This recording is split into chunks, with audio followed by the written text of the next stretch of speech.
Hello and welcome to Atop the Fourth Wall, where bad comics burn. And trust me, while we're going to be talking about some good stuff over the next few weeks, we'll get a lot of crap too.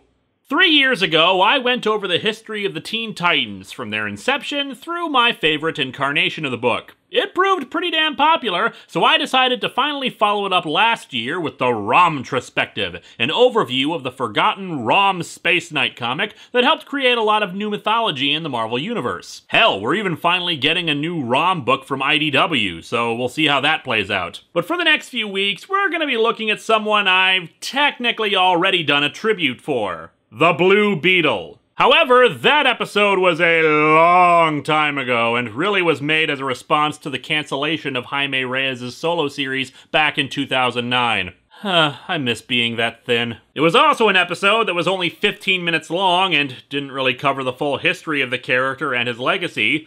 And since DC is trying this new Rebirth initiative that may very well be yet another reboot in a few months with another Blue Beetle book this fall, well, we should take a look at what's come before. Most newer fans are probably more familiar with Jaime Reyes these days because of his appearances in stuff like Young Justice, Batman Brave and the Bold, and hell, even Smallville. And by the way, you know it's a weird reality where the third guy to hold the Blue Beetle name appears before Superman does. The point being, we need to start at the very beginning with the very first Blue Beetle, Dan Garret. And there's a lot of history to go over before we even get into the actual damn comics, so let's dig into the early days of Dan Garret, the Blue Beetle, and all the things that came from him. Welcome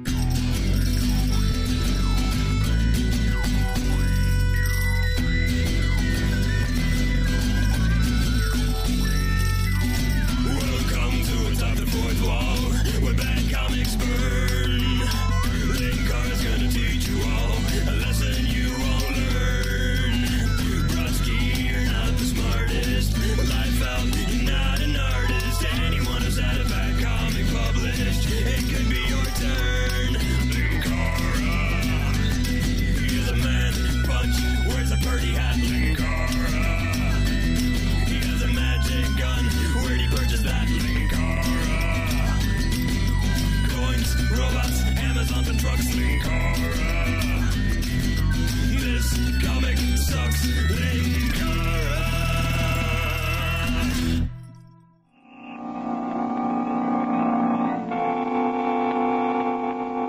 The Blue Beetle.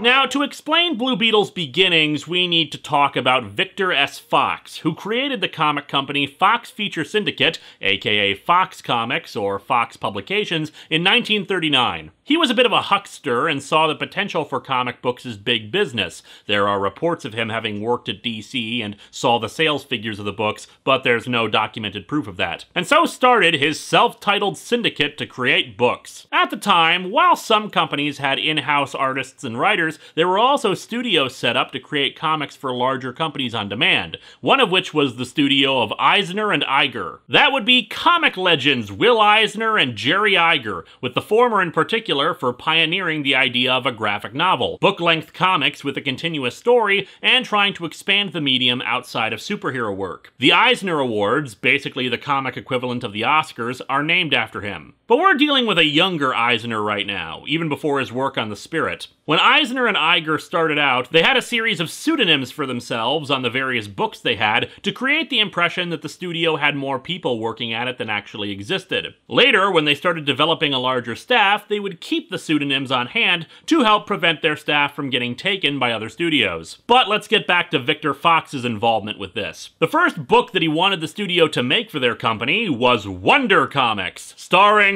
Wonder Man, a super strong hero with a meek secret identity who could use his incredible strength to fight for truth, justice, and the American way. Victor, I can't help but notice that this character you want us to create is kind of similar to Superman. What? He's nothing like Superman. Nothing at all like him. Completely different. How so? Wonder Man wears red, not blue. And this may surprise you, but Detective Comics, renamed from National Publications, who published Superman, thought the two were kinda similar as well, and as such sued them over Wonder Man.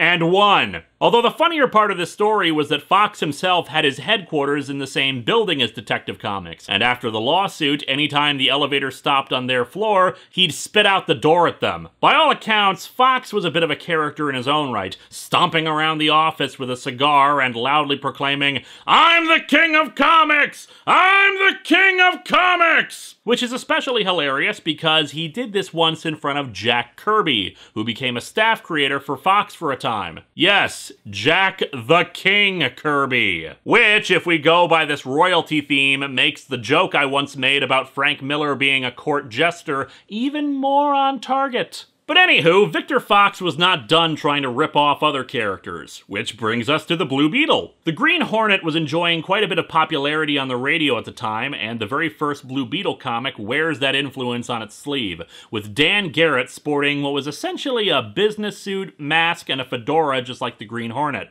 Really, the thing that differentiated him the most was the blue scarab on his shirt, and probably because of that lawsuit, it was decided that maybe they should change up his look a bit. And while some different appearances were tried, it eventually settled on one that looked kinda like a ripoff of the Phantom, though that actually ended up helping it a bit when the book was reprinted in France. Recolored from blue to red and called The Steel Phantom, to make it look like the same character since the Phantom was more popular there. Ironic given the whole Superman and Wonder Man thing. So who was it who actually created the Blue Beetle? Well, it's widely accepted that it was a man named Charles Nicholas, but now we bring back that whole pseudonym thing. Now, there was a Charles Nicholas, formerly Charles Wachkowski, who is widely accepted as the creator, being at the very least the artist behind his looks and possibly the writer. Some accounts say Eisner also helped write the initial stories, but the thing is that Charles Nicholas was also a pseudonym used by Eisner and Iger. As a result, there are technically 3 Charles Nicholases.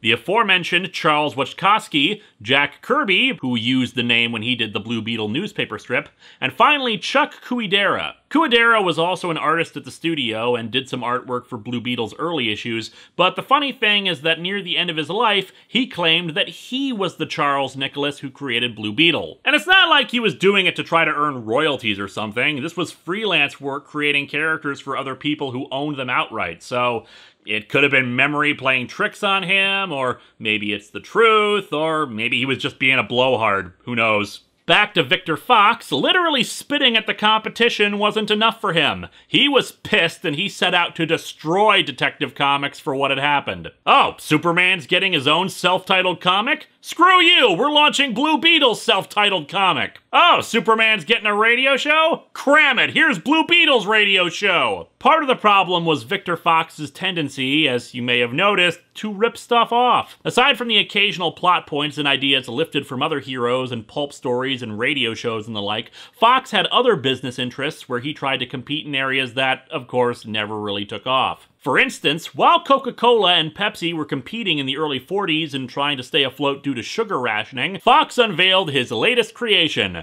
Cuba Cola, with vitamin B1. No reports of whether he spat the beverage at the Coca-Cola offices, but I'd like to think he did. He advertised it in the comics and on the Blue Beetle radio show, despite the fact that it did not actually exist. The idea was to create a demand for it, then sell the license to a soft drink company who would actually do the job of making the drink, presumably with far less vitamin B1. But imaginary soft drinks aside, there were other issues at the time aside from plagiarism or the like. Namely that Fox was forced into bankruptcy. He owed hundreds of thousands of dollars to his creditors. Hell, Eisner and Iger had stopped doing work for Fox simply because he owed them so much money. Now I know what a lot of you are thinking right now. Why the hell have I talked more about fictional sodas than I have the fictional character? Well, the thing is that the Golden Age Blue Beetle stuff is kind of insane. Other historical stuff that I've talked about before had pretty much a continuous story behind it. The early Teen Titans evolved in weird creative ways, leading to new versions of the team and a cast of hundreds, but ultimately a consistent story from how it started. ROM was basically an 80-part serial, with each story usually leading into the next. The early Blue Beetle, however, he was whatever the hell the creative team wanted to do at that point. Let's get started here with where he first appeared, in Mystery Men Comics #1. Now, judging by this cover, especially with the words Blue Beetle right next to him, that you might think that this is how the Blue Beetle first looked.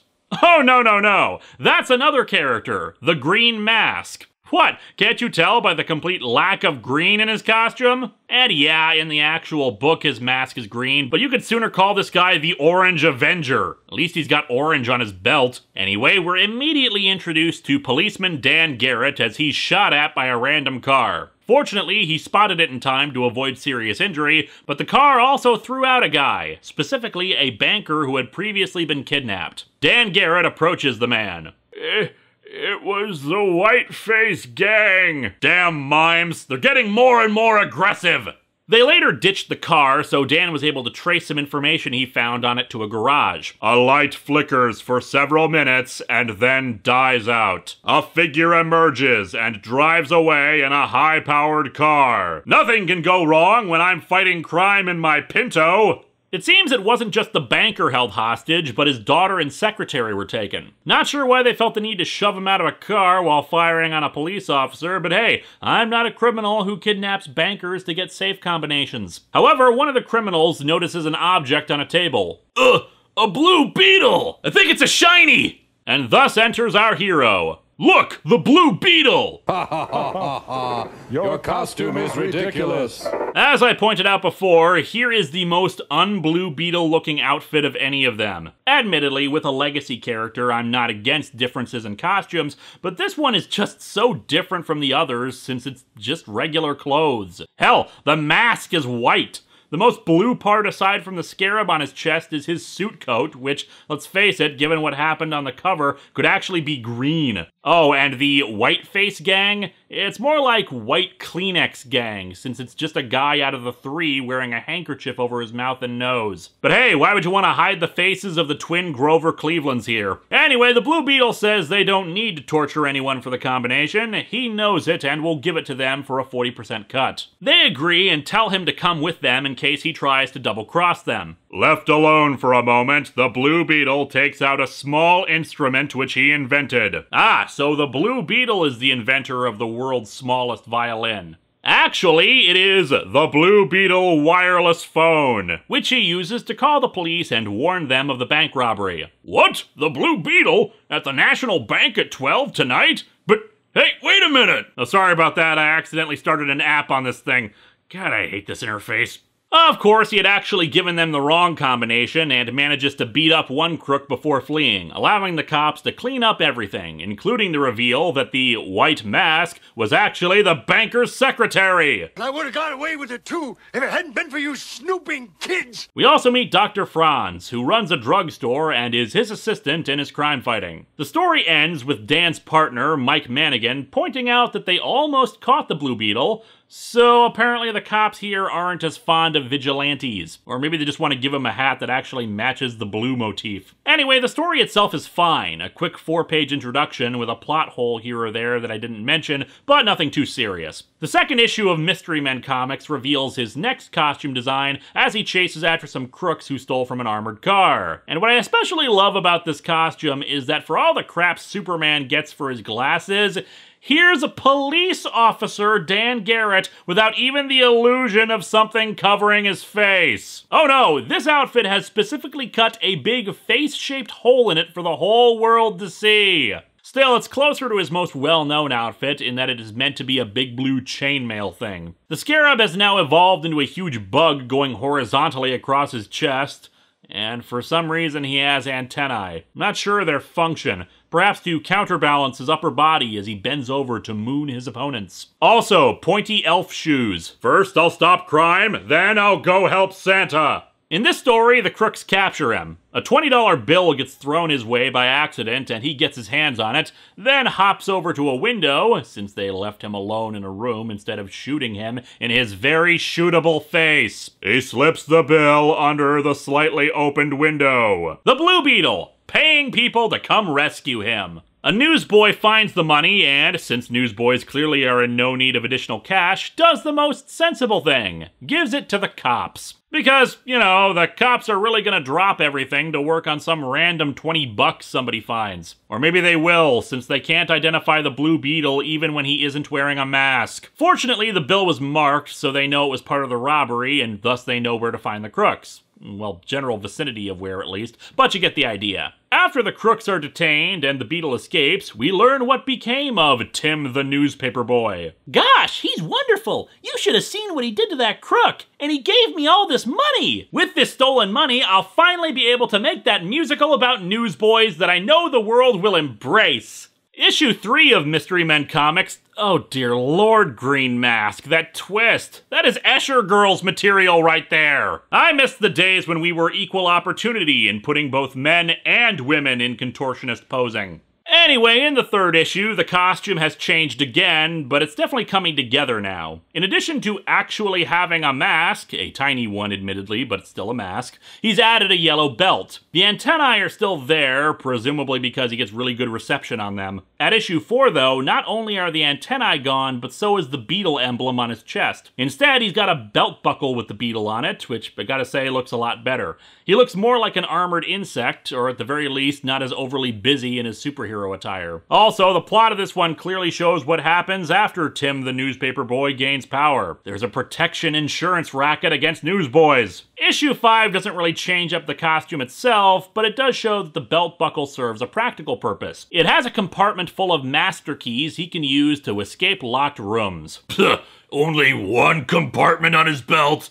Noob. Issue 6 brings another new addition to the outfit with yellow gloves. Here's the funny thing about all these costume changes. It actually really makes sense when we get to the DC version of the character and the modern-day retcon of the Blue Beetle's powers. We'll be getting to that in a few more episodes, but yeah, as silly as him failing to have a consistent look for more than 1 or 2 issues is, one could also argue that as a homemade crime fighter, his arsenal and outfit are evolving. Hell, if this was a movie origin story, I bet we'd have a montage of him altering the outfit over time until it got to its proper state. And yet, ironically, in issue 7, an entire gang of criminals dresses up like Blue Beetle to commit crimes, which should have been a dead giveaway. It wasn't really him. His costume is different already. Yes, in this case, a close-up of his face reveals a new scarab symbol on his forehead. Another thing to note is that back in the day, some superheroes had a method of announcing their presence. Because, let's face it, when you're dressed up in bright colors and masks, stealth is not necessarily your first priority. For example, Spider-Man had a flashlight on his belt, said belt usually being just behind his tights,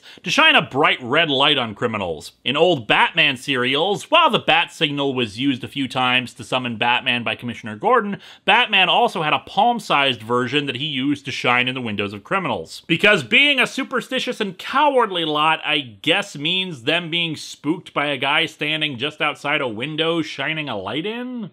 In this case, Blue Beetle had a small beetle he would toss to criminals as a calling card before he kicked their asses. But starting here, he also has a flashlight with the beetle symbol. I like to think he's trying to merchandise. Buy the Beetle action figure and the Beetle flashlight to get a coupon for a free Cuba Cola.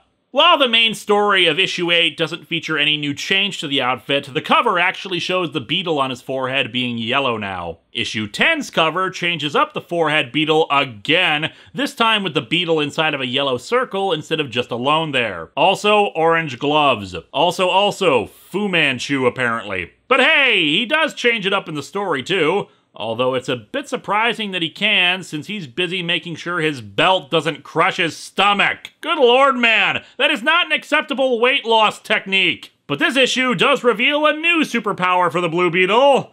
He can talk underwater. I mean, look at this. It's clearly a speech balloon and not a thought bubble. Finally, he bobs to the surface for a much-needed breath of air. I've got to stop giving speeches to sea creatures. It's hell on the lungs. Blue Beetle would remain the cover hero for the remainder of Mystery Men comics, sometimes appearing with Gowron eyes as he's shot at racist caricatures, despite only ever fighting your standard issue goons in these books. Yeah, no supervillains in the early days, not that he really needed them, since it was a regular recurring element for someone to knock him out by hitting him in the back of the head. That's really crappy armor, Dan. I'm not even kidding, guys. I went to Twitter about this. Almost every issue either has him knocked unconscious from a blow to the head or using his head in a way that should have it concussed. It's amazing. Oh, and yet another design for the beetle on his forehead. No circle, but it's yellow now. It was also around this time that his solo series started up, advertised in the pages of Mystery Men, as he continues to fire his trademark gun. Yeah, it's kind of amazing that none of the cover artists knew what he actually did in the book Oh wait, in this issue he does finally use one. And only this one. It's especially funny because even reading these old books, you can tell the kind of fighting style he had. Dan Garret was a brawler, quick with his fists, dodging, but let his punching do the talking.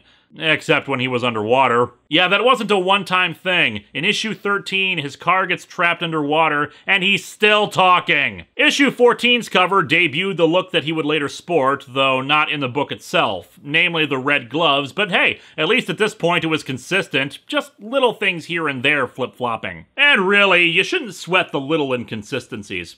Taking a quick break over to Blue Beetle #1, it finally gives more of an origin story for the character. It begins with his father Michael, who was also a policeman. His mother died from a flu epidemic, and given the time period stated in the book, it was likely from the 1918 influenza pandemic. The angels grew lonely, Danny, and came for your mother to take her to heaven. Those bastard angels took her away from us, son! We must dedicate our lives to destroying all angels! And of course, being super duper awesome at all college activities, and probably hanging out with Ulysses Solomon Archer, who equally excelled but instead dreamt of becoming a trucker, Dan eventually was forced to come home when he learned his father had been shot in the line of duty. I'm going to join your mother, but those angels won't take me alive, Danny! Dad, I think that's the point. Curses!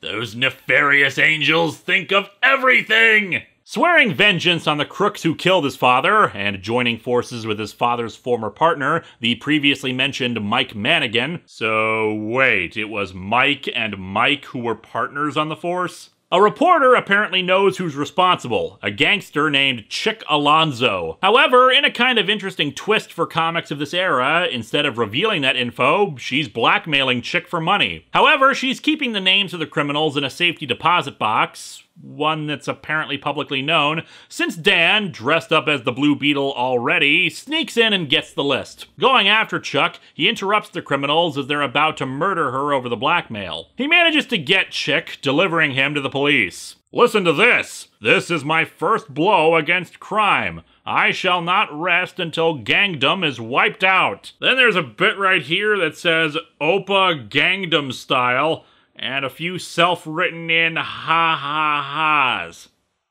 I think this guy's kinda nuts. Signed, the Blue Beetle. P.S. I'm not really sold on my superhero outfit yet. Do you think a black fedora would look cooler? While the book doesn't explain where he got the outfit from, back over in Mystery Man Comics, they gave a little more explanation to his abilities. Made almost invulnerable by special armor and given super energy by Vitamin 2X. Vitamin 2X! Now found in Diet Cuba. Yeah, almost invulnerable, except for his multiple head traumas. By issue 15, we started establishing more of a supporting cast outside of Mike Manigan and the occasionally appearing Dr. Franz, who made him his special vitamins. In this case, it's reporter Joan Mason, a love interest for Dan and the Blue Beetle. I'd say it was another transparent attempt at ripping off Batman and Superman, but reporter girlfriends were kind of a thing for superheroes anyway, so that's not necessarily the case. What's interesting about her is that apparently the city's criminals really have it in for reporters, since every story Joan writes that in some way talks about the criminal activities of the city means that she needs to be kidnapped and killed. Issue 16 brought us something that I, as a comedian, will cherish forever. We may not have supervillains, but we do have this notorious crime lord.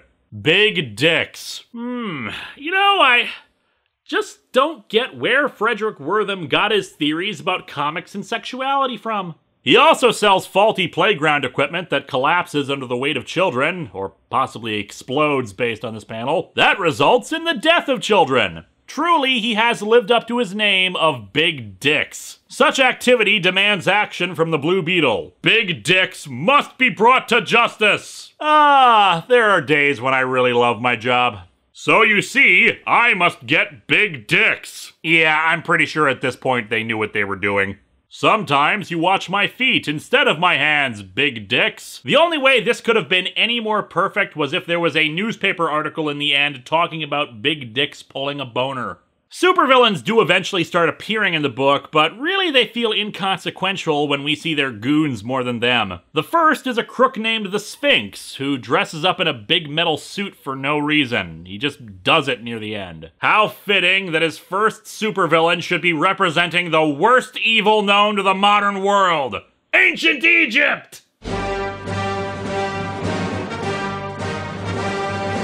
Oh yeah, he also dies in the most agonizing manner possible, fire melting his metal suit around him. You know, for kids! Eventually, in issue 25, the Blue Beetle takes on the threat all superheroes eventually fight: the Nazis! Hell, in this one he even finally trades in his yellow gloves for red ones, making our final major costume change before it turns back into yellow in the next comic. His investigation into Nazi murders leads him to a morgue, which I suppose seems pretty obvious when we're dealing with murderers, but still. No sign of anything on him. Well, I'll be. Look at his feet. Quentin Tarantino got to him already. Warning, the Hoops Nazi gang steals cops' uniforms. Wreckers throw swastika rings around victims, which exp the Nazis when you need your villains to make really convoluted plans. What guts that FBI man had to write this clue on his feet with his own blood. In fact, I'm pretty sure he used some of his guts for this. Remarkable penmanship for writing in your own blood on your own feet. I wonder what EXP means. It means the Nazis are about to level up! Mystery Men Comics would end as it had lived, with the Blue Beetle getting a concussion and a healthy bit of racism along the way, with an adventure in Chinatown revolving around a statue of Kali. You know, the Hindu goddess. How does one respond to that sort of confusion of culture? Prepare to meet Kali in hell.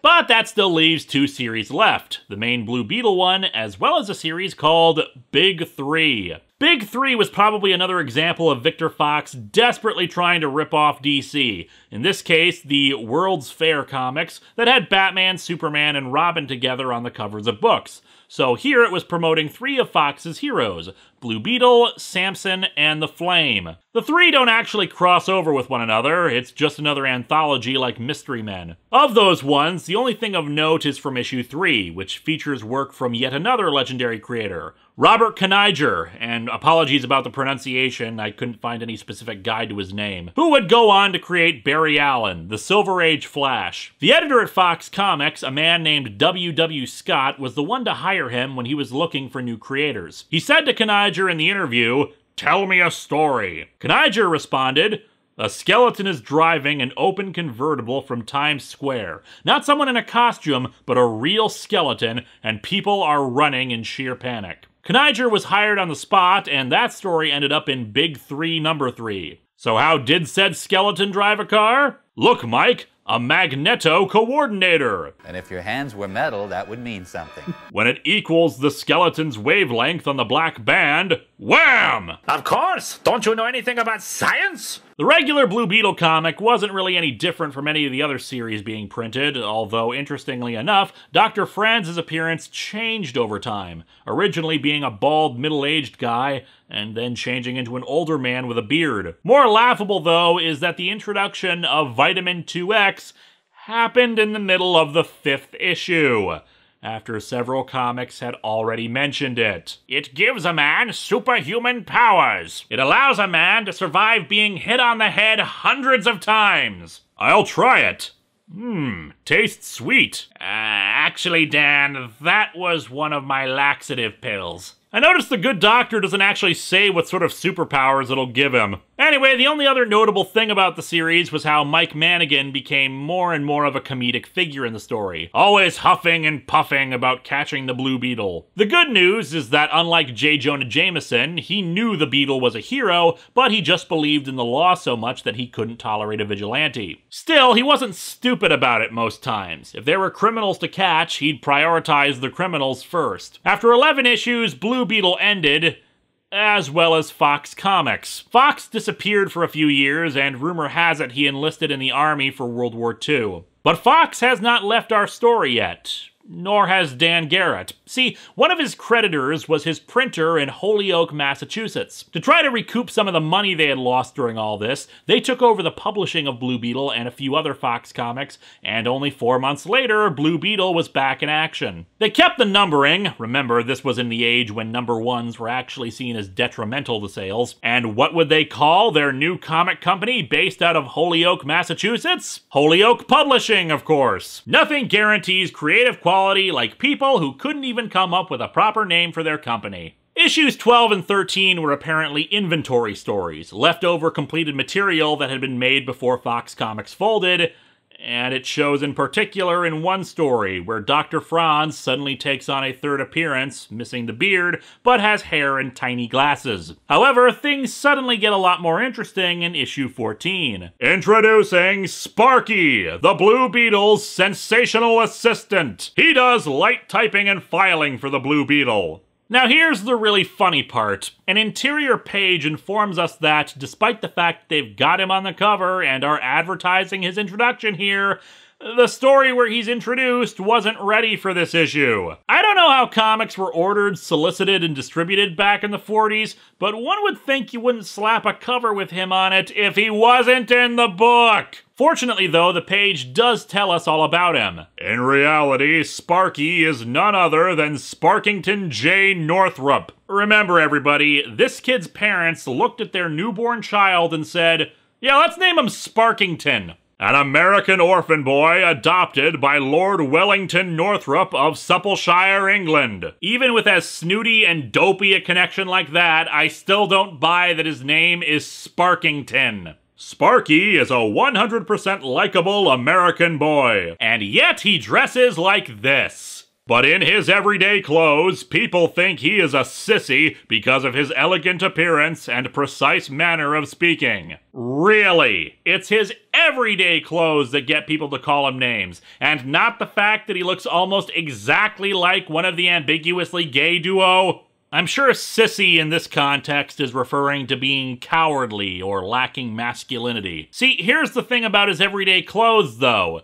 He's wearing a full-on tuxedo, top hat and everything. He doesn't look like a sissy in any context, be it a pejorative or a coward, but rather he looks like a dork. Why the hell would he wear that everywhere? Is this what people in Massachusetts thought the British wore everywhere? When the Blitz was happening, did they think that all the British people were hanging out in formal wear going, "I say," when the bombs dropped? What's worse is that they draw so much attention to it when it's not even what he wears most of the time. It's usually just a white shirt and pants. The costume we see here looks like some sort of weird hybrid of Bucky's and Robin's costumes, but the worst part is that apparently Sparky decided to follow in the footsteps of his mentor, since this isn't even what his costume looks like in the stories. It's pretty much just a copy of the Blue Beetle's outfit, but with exposed hair and no pants, making him look more like Robin. Gotta love how Fox is gone, but they're still trying to rip off DC.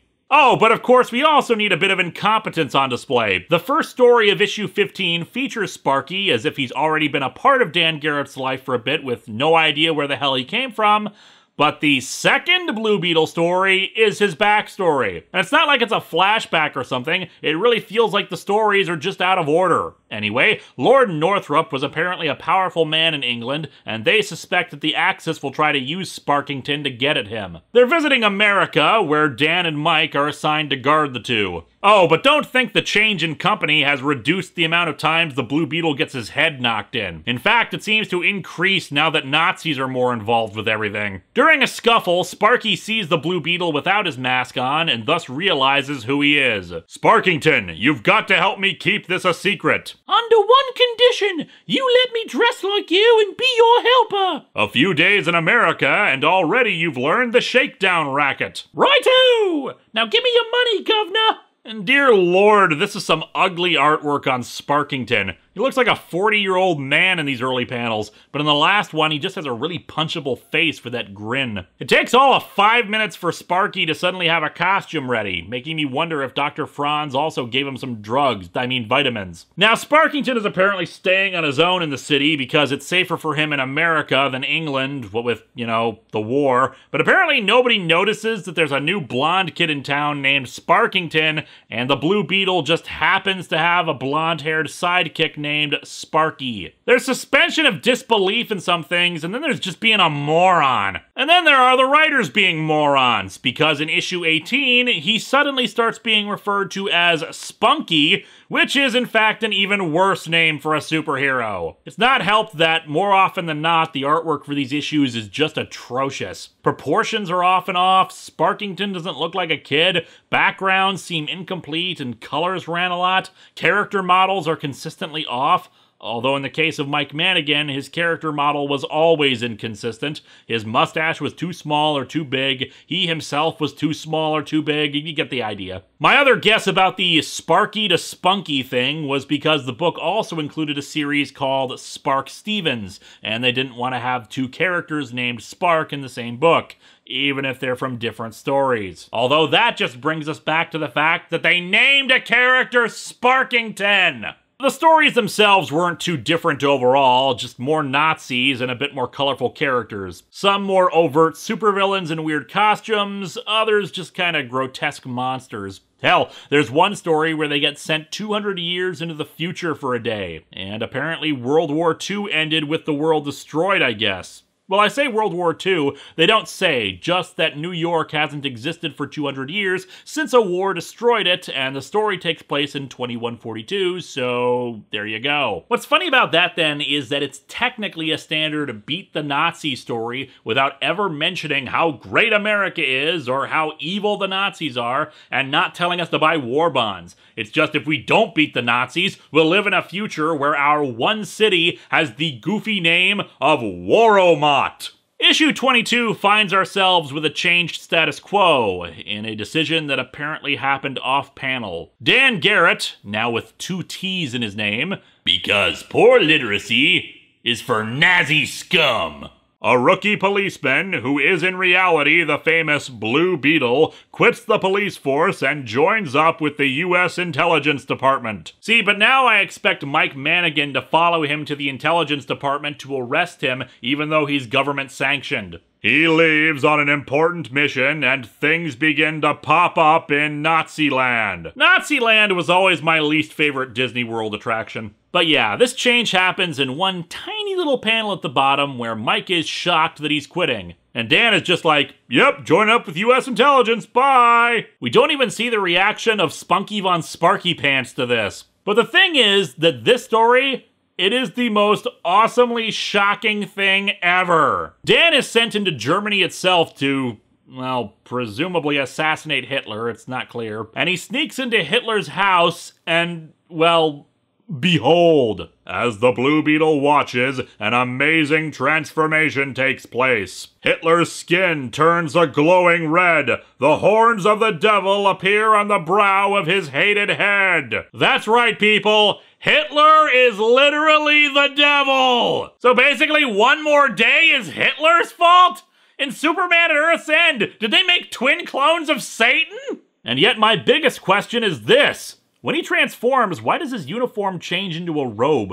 The Blue Beetle reveals himself, and it turns out that the devil's got a glass jaw since one punch knocks Hitler out. Later, he even manages to rip off Hitler's mustache and mail it to a friend of his. Naturally, after that, Dan was given a vacation back home in the second story, where we see that Sparkington, or is it Spunkington now, is basically working as Joan Mason's secretary. But still, hard to top Hitler is the devil and the Blue Beetle stole his mustache. Aside from some adventures in Germany, though, we don't see Sparky very often, and never again in costume. Although, there's another reason for that. In 1944, Victor Fox was back and restarting Fox Feature Syndicate, even getting all his old titles back. He got out of his bankruptcy by agreeing to send a third of the sales of Blue Beetle to his creditors. Blue Beetle was the most popular feature of the returned books anyway, so it made sense. Now, I should note at this point that sadly I am missing several issues for Fox's second run on Blue Beetle, so if there was anything as insane as Devil Hitler in those, I'm not aware of them. But don't worry, we have new insanity! Dan is still part of the intelligence network, although really at this point it's just whatever the writer wants him to be doing. And now the Blue Beetle is sporting a few new things, like a Beetlemobile, because it may have been several years later, but Victor Fox was still shaking his fist at DC. And the crazy part, Blue Beetle has size-changing powers now. Yeah, he just grows one night and reconstructs an office building in Washington, D.C. that had been destroyed by Nazis. Yeah, remember how Vitamin 2X gave you superpowers, but they were really vague about how that worked? I'm guessing in a delayed reaction, Dan suddenly developed a whole lot of powers. Or maybe just the fact that he took so much of the stuff in almost every early Fox issue that it built up over time. Among his new arsenal of equipment, aside from the Beetlemobile, there's a cloaking device, which he describes as a black light, no doubt for use in raves, a plane, and as for new powers, he can transmit thoughts telepathically. The master brain of the Blue Beetle throws thought waves to Joan. She speaks his thoughts, thinking they are her own. Oh, yeah, mind control. He's got that now. How is World War II still happening in this universe? Add on to that some kind of holographic projector for infiltration, and he even uses his mind control powers to transfer knowledge of jujitsu to Joan. I know Kung Fu. Also, the Blue Beetle clone saga, which ends with a shotgun to the face. Just as well, I don't think we really needed the Scarlet Beetle. More interestingly, they spun off Joan Mason into her own backup story in the book, where she investigates wrongdoings and helps solve them. Not bad for a female supporting character, I've got to say. Oh, and Joan Mason now works for The Daily Planet. Okay, Fox, now you're really not even trying to hide it. To add to our list of new powers, Blue Beetle can seemingly fly, or at least leap, based on some of these panels, and he possesses super strength, since he can burst through a brick wall. Oh yeah! How is it that the Blue Beetle is starting to rival Mr. T in his superpowers count? Unsurprisingly, he never loses his true power, getting hit on the head. Anyway, once the war was over, it was back to criminals, aliens, sea people, and the occasional supervillain. Near the end of the second Fox run, the amount of pages got scaled back from 60 or so to about 36. In addition, they added a feature where the Blue Beetle narrated true crime stories, since, well, that kind of story was on the rise and superhero books were on their way out, as had happened across the industry post-World War II. Hell, even the covers stopped featuring the Blue Beetle in a prominent position, instead pushing the true crime stuff while slapping his face on a pog. The book disappeared for a few years after issue 57 in 1948, returning in 1950 and actually doing decently, even the artwork had a marked improvement, but only lasting 3 more issues before Fox was forced to once again declare bankruptcy. This time he retired and passed away in his sleep due to a coronary thrombosis in 1957. Let us all now drink a cool, refreshing bottle of Cuba Cola in his memory. We're not quite done with Dan Garret just yet, believe it or not. The character found himself a new home over at Charlton Publishing in the mid-50s. Just one of a great deal of characters and titles acquired by Charlton to be resold since they had a lot of leftover inventory on those books that might make them an easy profit. Charlton was very much about doing things cheaply and efficiently, handle all the parts of creating and printing a comic book completely in-house to avoid the middleman expenses of it. Superhero comics were starting to gain popularity again. Not yet at the point they'd really get during the goofier parts of the Silver Age, but the books were selling again, and Charlton decided to capitalize on that. First, they reprinted some old stuff, putting the Blue Beetle in the most natural of books for him to be in, the 13th issue of the anthology, Space Adventures. And no, it's not even a story where he goes into space, it's a reprint of a story about murder and intrigue in boxing. And yet, with hindsight, the Blue Beetle and outer space actually work pretty well together, but we'll get into that in a few weeks. Charlton decided to cancel their horror anthology series called The Thing, no relation to The Thing from Another World, Although I do have this wonderful image in my head of the Spiderhead thing from the movie hosting an anthology series, and retitled it The Blue Beetle with issue number 18. Both it and issue 19 were just reprints of Fox comics, but issue 20 is where they started having new material. It's also a bit of a reboot. Joan Mason started sporting her third hair color, from blonde to black and now red. Mike Manigan was younger and thinner, and while previously almost every Blue Beetle comics introduction had stated Dan Garret was a rookie cop, this was the first time him being a rookie actually played into things, leading him to unintentionally screw some stuff up. It also has redefined his superpowers again. Dan Garret, man of 1,000 faces.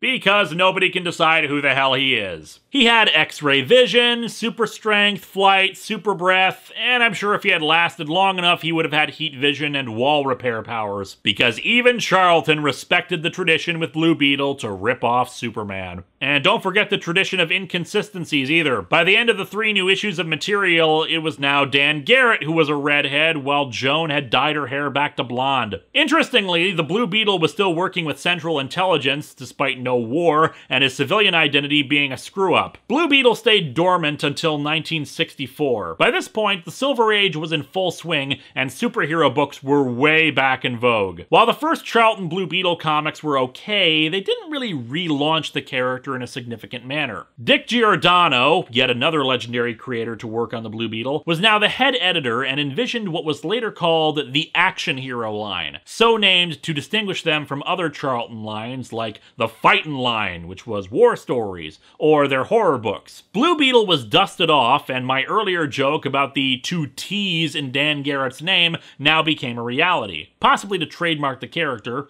and his entire origin was rebooted and revamped. Said reboot is also the version of the character that would be the canon version of him when DC incorporated the Charlton characters into their universe.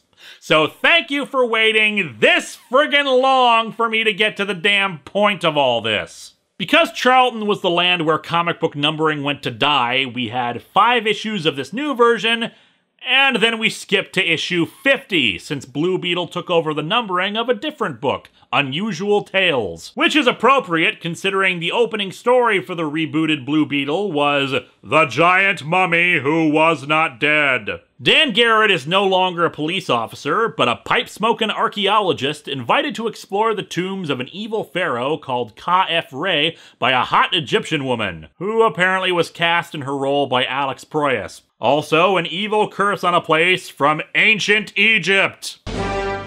Yeah, did the bit already, let's move on.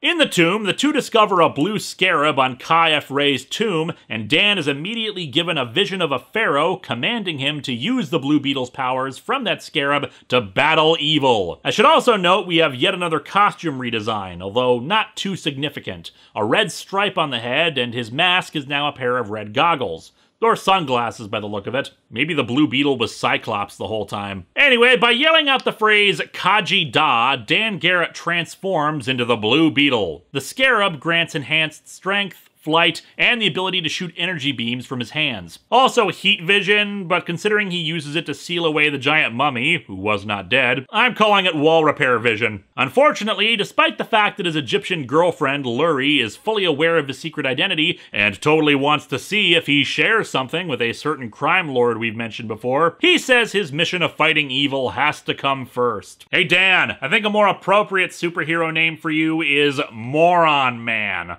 The book is okay. I actually really like the first issue as a proper origin story, but some of the other stories are There are some really dumb issues in there and some goofy villains, like Praying Mantis Man. Calling Mantis Man. Calling Mantis Man. Or the Scorpion, who looks more like a heavyset guy with sunburn wearing a towel for a cape. There. Sure glad I don't look stupid in this. Actually, the Scorpion refers to a big tank he drives around in. Kinda reminds me of a Cybermat with legs. The final issue sees Dan reunited with Lurie as they fight the literal Eye of Horus. But the story also suggests that there were other bearers of the scarab long ago, since this isn't the first time the Blue Beetle fought it. That will go pretty much unexplored, but it's a neat concept, and it goes to show that they were trying to do something with the story and build up some mythology around it. It even ends with Dan contemplating whether he should just settle down with Lurie. Yes! In fact, it's my headcanon that he did, since we never really did find out who he ended up with. But yeah, he did, and that's for later.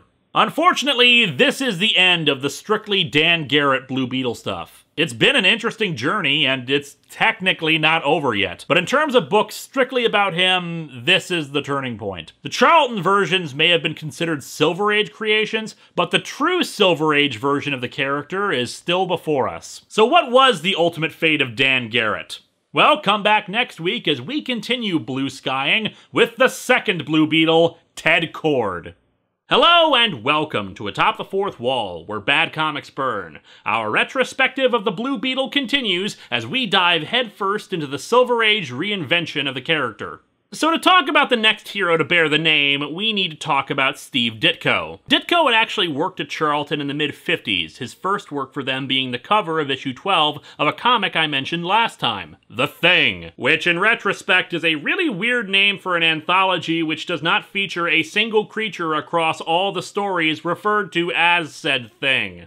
After dealing with a bout of tuberculosis, Ditko started working for Marvel, eventually leading him to co-creating Spider-Man. I say co-create because, as I talked about way back in the Amazing Fantasy number 15 review, there's some contention about who created Spider-Man. I'm of the opinion that Lee and Ditko share credit in that regard, though I think Ditko would disagree on that. Speaking of disagreeing, there's a long-held belief that Ditko left Marvel over a disagreement concerning the Green Goblin's identity, that Lee wanted it to be Norman Osborn, while Ditko wanted it to be just some random guy, believing that crime should be anonymous and not somebody Peter knew. Lots of accounts dispute that, including Ditko himself, though it's a story that makes sense when you consider a major thing about Steve Ditko. He is an objectivist, a stern believer in Ayn Rand's philosophies. And we're not here to get into a debate about objectivism, so don't expect any talk about the good or bad parts of it. I bring it up only because of how it relates to Steve Ditko and the creation of the next Blue Beetle. Part of objectivism is a stern belief in right and wrong, uncompromising in one's ideals, and that moral gray areas are not real. And by certain accounts, Ditko was having increasing problems getting along with Stan Lee. The two were so at odds that eventually they couldn't work directly with each other anymore,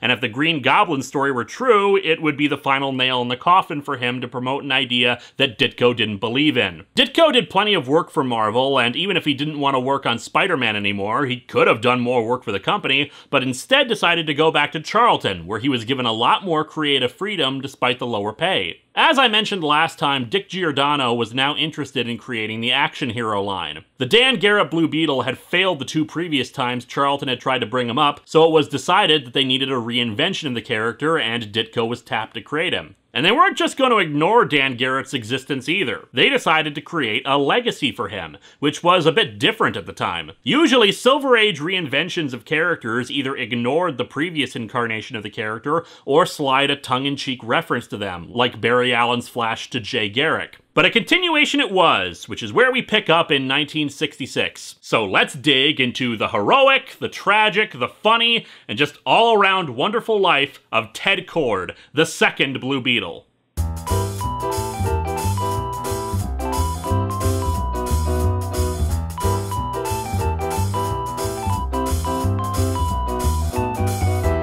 Ted's first appearances were backup stories for Captain Atom, first in issue number 83. Although, as I pointed out last time, Charlton decided that actually having coherent numbering for comics was stupid, so Captain Atom had only changed 5 issues ago from its previous title, Strange Suspense Stories. The 7-page inaugural story allows us to get a good look at the new Blue Beetle while also raising up a whole bunch of questions about him. But first, a bunch of crooks storming around with big sacks that have dollar signs on them. World tensions and international crises are temporarily forgotten in a large seacoast city as more domestic troubles steal into the city's limelight. Giant newspapers overwhelming the city. Will magazines be next? It seems that these bank robbers are the Killer Coke Gang. You see what happens when you don't embrace Cuba Cola? Pepsi and Coke start gang wars!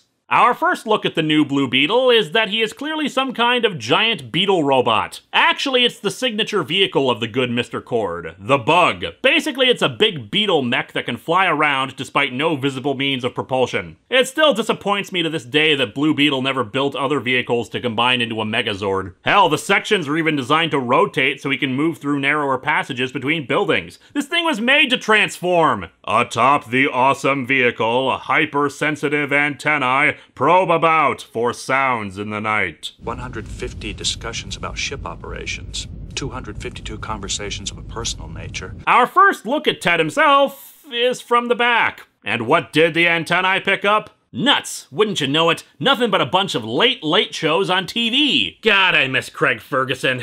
After hearing about a bank robbery, Ted flies into action, and we get our first indication of just how much Spider-Man influence there is with Ted. Before he even gets to the robbery, he swings out of the Bug just to do some acrobatics. I mentioned last time just how much Dan Garret was a brawler, and here we see just how different Ted is in that regard. Sure, he's not as much of an acrobat as Spidey is, but he's still swinging in, leaping around, doing more with kicks than Dan ever did. After the robbers manage to get away by throwing a flashbang at Ted, Ted pursues and manages to grab onto their car with the Bug, even swinging them upside down when they try to shoot at him. After giving the crooks over to the cops, there's only one hint of what has come before. Guess that wraps up the first episode in the life of the new Blue Beetle. Wonder what Dan Garret would say if he could have seen me today. You did a fine job today, Ted, but now you have to do something about big dicks. What's funny is that Ted's real name is never actually said in this first appearance. That's saved for the second story, where we learn more about Ted's civilian life and his new supporting cast. The first is Tracy, Ted Cord's assistant and love interest at his business, Cord Industries. We first meet her looking into records while trying to figure out if Ted knew what happened to Dan Garret, but can't find anything. We also know it has something to do with Pago Island. Speaking of, that brings us to Detective Fisher, who also suspects that Ted had something to do with the murder of Dan Garret. My God! Praying Mantis Man finally caught up with him!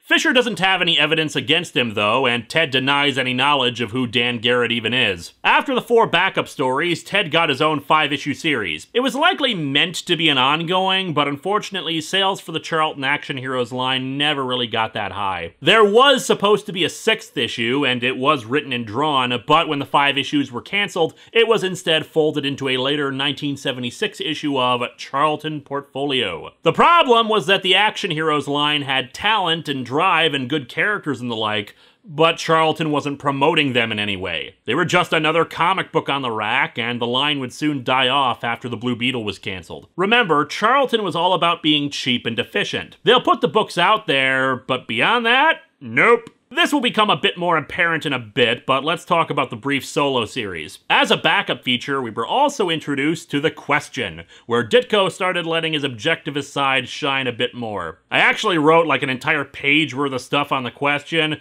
but we have a long way to go, and he really should be given his own retrospective. The only point I'll make with him in regards to Ted Cord was that as a result of them pretty much starting off together, Blue Beetle and The Question would often get paired up in later stories. Anywho, at this point, you're probably all wondering what the hell happened to Dan Garret. Or you're just sitting around waiting for this month to be over with so I can talk about more Frank Miller Batman comics. Either option is likely at this point. People wouldn't have to wait too long for the fate of Dan, told in the 2nd issue of the book. While on his patrol, the Blue Beetle spots Tracy exploring Pago Island herself, hoping to find some evidence to clear Ted Cord's name. However, in a bit of a jaw-dropping moment from how different this was at the time, the Blue Beetle revealed his identity to her. And yeah, it's not like she got her memory wiped or she dies or something at the end of the story. He didn't tell her to spare her unnecessary worry, realized that the secret did her more harm than good, and then just told the damn truth. It took Superman half a century to do that, and Ted's not half a year old. What new spore of madness is this? Ted tells her what happened. Ted's uncle Jarvis asked him to assist in his experiments, but Jarvis wouldn't tell him what the experiments were for. After a lab explosion seemed to kill Jarvis, Ted investigated the lab ruins and discovered film reels and notes about their work. Namely, that it was to build an army of robots that Jarvis could use to, you guessed it, take over the world. Of course! Ted's help had unwittingly given Jarvis the last answers he needed to finish the robots, and he figured the cops wouldn't buy the story, so instead Ted went to his old college friend, Dan Garret. Because when you need help tracking down a mad scientist building an army of evil robots bent on world domination, you go to an archaeologist.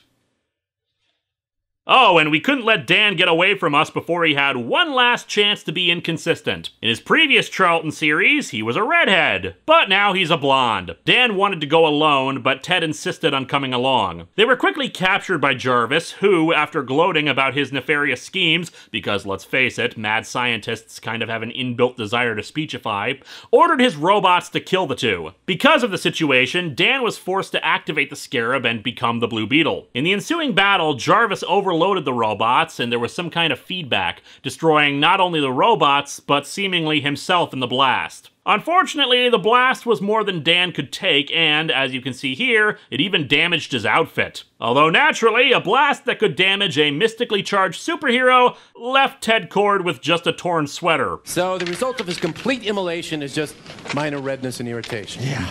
Dan was dying, and there really wasn't time to get him back to the boat to take to the mainland. Ted, you must keep my secret.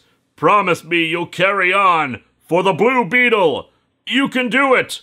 Promise me! How can I refuse? I'm as much to blame as my uncle for this. Okay, first, let me use my telepathic powers to teach you about changing your size, and then how to build a cloaking device. I mean, it makes sense that Ted would take over for him. After all, Sparkington died during World War II.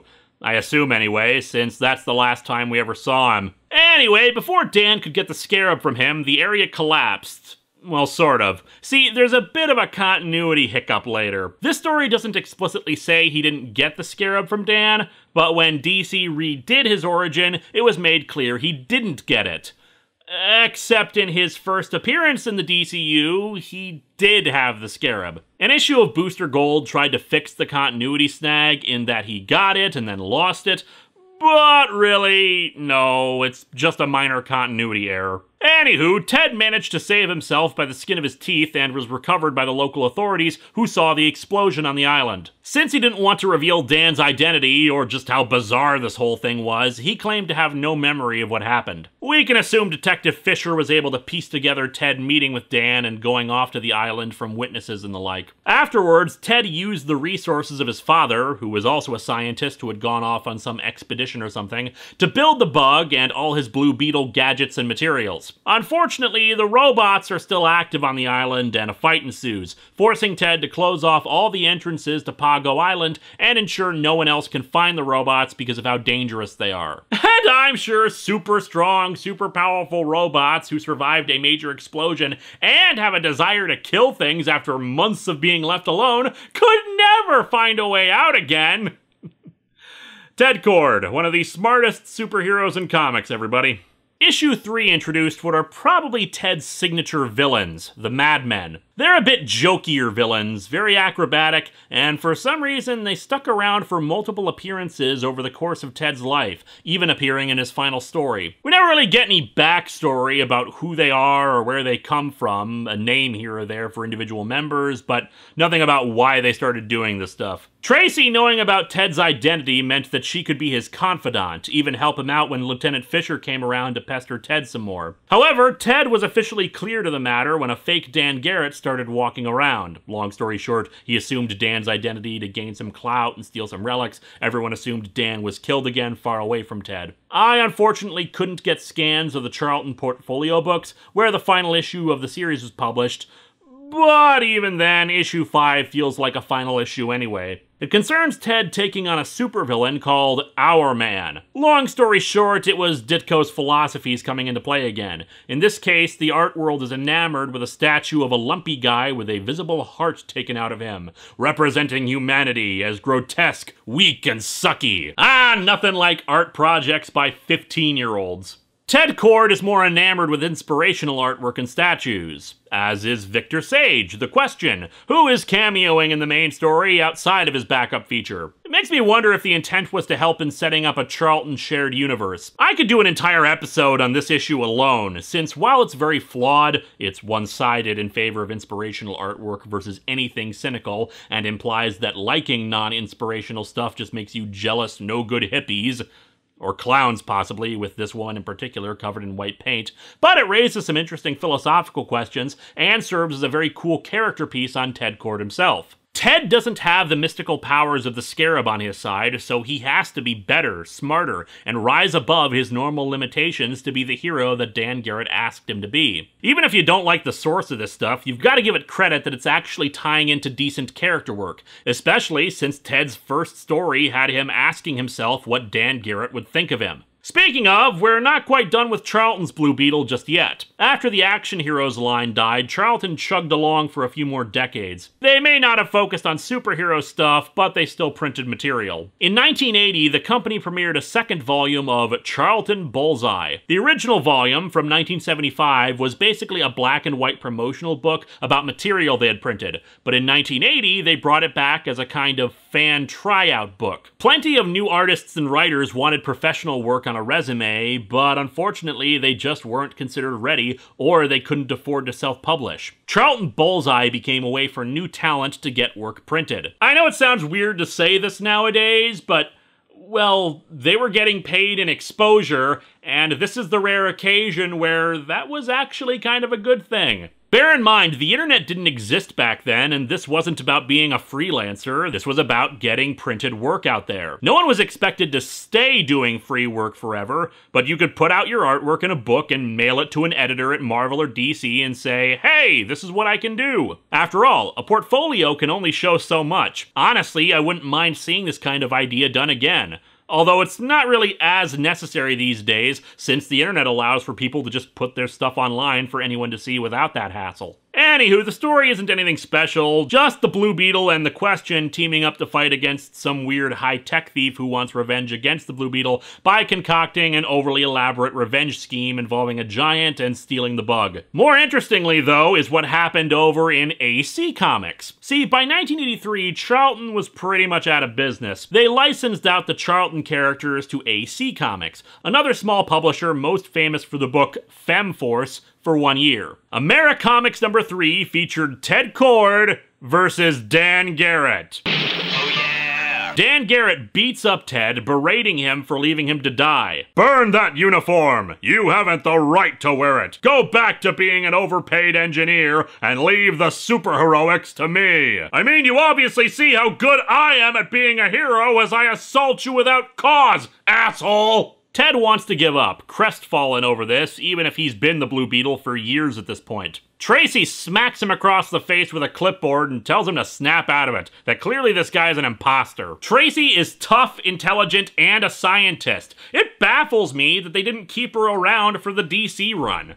In any event, it turns out that this is actually explained by a plot point that had been left unresolved from Steve Ditko's run. After Tracy and Ted had fled Pago Island, the second-to-last panel showed a tube with a super android inside of it that was beginning to wake up. Oh, Dr. Giroux, how many androids did you think up? But no, he's a prototype android left behind by Jarvis, more intelligent and human-looking than the other ones. Basically, it's a Terminator, and it wanted to destroy Ted psychologically without risking a fight. Ted develops a taser to kill the android, but loses it during the battle. Instead, mysteriously, the bug fires out a blast that destroys it, and the implication is that the ghost of Dan Garret is responsible. Well, Dan had millions of other superpowers, why not add ghost powers to the mix? Ted made one more appearance in AC Comics, in Americomics Special number 1, alongside 3 other Charlton heroes, Captain Atom, Nightshade, and of course, The Question. Together, they formed the superhero team, Sentinels of Justice. Well, not every superhero team can have such a prestigious name as Femforce.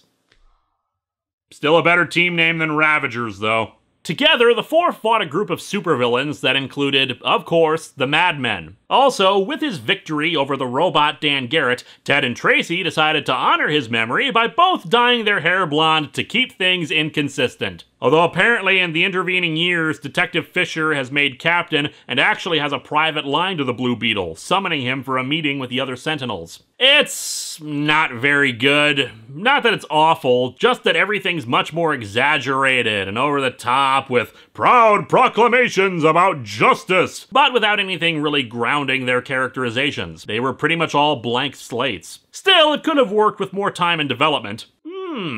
Wonder why this team never stuck around. Oh, right. Because worlds lived, worlds died, and nothing was ever the same again. In 1983, Charlton sold all of its properties off to various companies. The Action Hero line was bought by Paul Levitz, DC's publisher, and apparently given to Dick Giordano, now an executive editor at DC, as a gift. The timing couldn't have been more perfect. In 1985, DC celebrated its 50th anniversary with one of the first company-wide crossover events ever, and also one of the best. Crisis on Infinite Earths sought to reboot the DC universe to launch the company into its next age, combining the myriad parallel Earths into one cohesive DC universe. For all the good and bad things that resulted from that decision, in the end, Crisis on Infinite Earths was a big-ass story starring everybody in the DCU. Obscure characters people hadn't heard of in years stood alongside familiar faces. It is a story that spans from the beginning of the universe itself to the end of time, from cosmic deities engaged in metaphysical battles for dominance, to one dude flying around a city dressed like a dung beetle.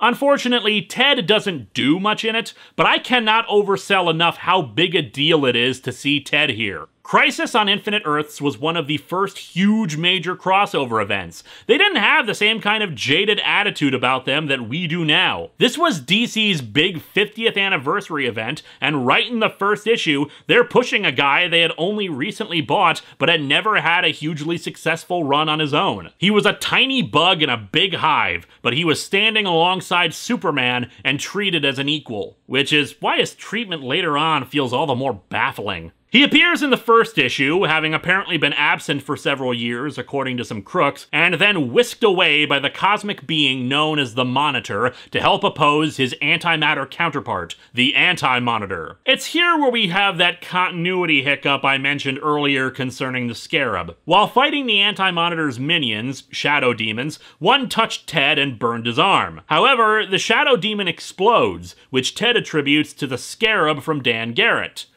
The one he shouldn't have. Whoops. In any event, when the crisis ended and only one Earth stood, Blue Beetle was launched into his own solo series that lasted for 24 issues. Len Wein, who had co-created Swamp Thing, specifically asked to do the book. He said he wanted to do it as the Spider-Man book that Marvel wasn't doing at the time. Although it would be the Spider-Man book that they were doing in 2016 with Peter in charge of his own company, but that's a story for another day. Tied in with that is that he wanted to do it as a tribute to Ditko, since he was a fan of the Charlton Blue Beetle issues. Again, even more baffling that Tracy wasn't brought into this. His first outing sees him combating a new supervillain called Fire Fist, who's, well, setting a building on fire. Oh no! Bug types are weak to fire! Still, the first issues establish our new status quo. Ted is in charge of Cord Omniversal Research and Development, with his secretary Angie, and her massive 80s glasses, chemist Duncan, and girlfriend Melody. Detective Fisher remained around though, but aged a bit and now restarting the investigation into Dan Garrett's murder, which had been ruled an accident. It's not an exaggeration that Len said that he wanted to make it like a Ditko Spider-Man book. There's even a sequence in the second issue where Ted is buried under some rubble and has to lift the heavy pile off of him while thinking about how much he has to live for. A tribute to Spider-Man, or continuing in the grand tradition of the Blue Beetle ripping stuff off? You make the call. Issue 3 revived the Madmen as mercenaries, and naturally over-the-top cuckoo for Cocoa Puff ones, hired out by Flash villain Dr. Alchemy to distract the Blue Beetle while he went and stole Promethium, that material I talked about briefly way back in the Teen Titans retrospective. Ah, the joys of a shared universe. Issues 5 through 7 reunite the Blue Beetle and the Question in a less than impressive story about a gang war. One gang in particular is being protected by Big M, aka the Muse. This is a weird remake of West Side Story. Hell, there's even a gang called the Highbrows who all dress like businessmen. And yet not a one of them reviews art movies. Nothing makes sense anymore. The Muse himself turns out to be a mafia boss's son who just wanted to put his dad out of business so he could be an actor. And somehow his death causes all the gangs to stop fighting and clap for each other. It is simultaneously stupid and laughable in its absurdity. Speaking of, issue 8 showed us the Calculator. Yes, seriously. Believe it or not, this guy would actually become a major threat in the 2000s. Basically a villain counterpoint to Oracle, an expert hacker and information expert who would even lead the secret society of supervillains for a while. And here he is, flying around on 2 waffle irons, projecting hard light holograms out of his head while tapping on a numeric keypad on his chest. Issues 9 and 10 are tie-in issues to DC's crossover event at the time, Legends. After the success of Crisis, DC started doing more and more events. Legends is a more low-key one after the hugeness of Crisis, and it's not terrible, but I'll get into it more in a minute. In the meantime, though, issues 11 through 13 are a crossover with the new Teen Titans. Yeah, some villains I don't recall mentioning in the retrospective were the Hybrid, a group of mutated people created at the behest of Beast Boy's adoptive father, Mento, aka Mento of the Doom Patrol. Long story short, he went crazy and turned evil for a while. As you do. Fortunately, in the Titans, they eventually fixed him up, but this is before that point. The end result is one of Ted's friends at Cord Industries getting covered up in Promethium and becoming Prometheus. But hey, this is nothing like the X-Men. They're just a team of mutated people with extraordinary abilities led by a guy in a wheelchair who has incredible mental powers. Huh. The next few issues bring things to a head with Fisher, to the point where, due to a slip of the tongue, Fisher discovers that Ted is the Blue Beetle. He decides that instead of exposing him, especially since he knows that he didn't kill Dan Garret, he'd put him to use, getting help with criminals who were let off on technicalities get put behind bars. However, while issue 17 introduces that dynamic, it also brings back our old pal. The real Dan Garret wakes up on Pago Island thanks to the Scarab, and like the android from before, he's pissed. And you know it's really him because his costume has changed again, now with a red beetle thing incorporated into his pants. Oh hey, they did create a Scarlet Beetle. During their fight, a big one at that, Ted manages to slap the Scarab away from Dan and take hold of it, revealing an armored figure who offers the Scarab's power to him. Ted is tempted by it, but realizes that the Scarab is some kind of parasite, using humans to do its will, and is responsible for driving Dan into this madness. A plot point from the next issue manages to awaken Dan's memories of who he is and what he stood for, and he tries to fight the Scarab's mental power over him. The Resistance manages to shatter the Scarab, but the fight kills Dan. Again. If he comes back to life again, I think we can add Super Resurrection to Dan's list of powers. Issues 20 and 21 are tie-ins to yet another event, Millennium, which you will recall as the event that gave us the new Guardians. It's really not all that important. The only thing to focus on here is how, well, Ted's life kind of falls apart, as it does when you're a superhero with a secret identity. And in this case, Melody starts falling for some other guy, Cord Industries has issues due to Ted not being around to fix it, etc. Unfortunately, the final issue does not end on a happy note. Melody calls in Ted's father to take back the company, and an attack by a supervillain from earlier issues wrecks the place up. However, it turns out the guy Melody had eyes for was married, and Ted's dad has no idea how to fix up all the damage to the company. And Ted, deciding to be a dick, walks away from all of it even when people admit they were wrong. It's just such an asshole way to end things in the solo book, especially since there were a few other plot points that were never resolved in it. And as far as I know, they were never resolved elsewhere either. Good job pissing off the people who paid money for this stuff, DC! I know, books get canceled sometimes, but you'd think they'd give the writers enough time to resolve stuff, let it be a complete story. But hey, we're certainly not done with Ted. Let's go back a bit to Legends. Darkseid, in his continuing quest to conquer Earth, hits upon the idea of turning civilian populations against their heroes. He sends his minion Glorious Godfrey to Earth, posing as a lecturer who claims that superheroes cause supervillainy and end up creating more problems than they stop. He's basically a very skilled hypnotist, so it's easy for him to turn people on the heroes thanks to appearing on TV and the like. And this is why the true enemy of our time is talk shows. A few things resulted from this, including the modern concept of the Suicide Squad, aka the government recruits supervillains into a team to do their dirty work for them. Because nothing bad could result from that plan. But the big thing that came out of it was the foundation of a new Justice League. More or less, the Justice League for a bit had lost its spark, the long-running satellite era of the team having been replaced by a team not so affectionately referred to as Justice League Detroit. Gone were most of the heavy hitters and instead replaced with new, hip teenagers, ostensibly to compete with the new Teen Titans and the X-Men. It ended in disaster, but here a new Justice League was formed by Dr. Fate to combat Godfrey and Darkseid's forces that come into play. Godfrey even tries to get his mob to overthrow the government and assassinate President Reagan, resulting in this somewhat infamous panel that you may have seen where someone tries to shoot Reagan in the stomach, only to just reveal his manly abs. What idiots. Let's see you try to impress Jodie Foster now, assholes! In reality, it was the Martian Manhunter in disguise, but it's classic. Anyway, I could go on even longer about Legends, but like I said, the important thing to come out of this was a new Justice League. It's here where the character of the Blue Beetle was really defined for several years or so.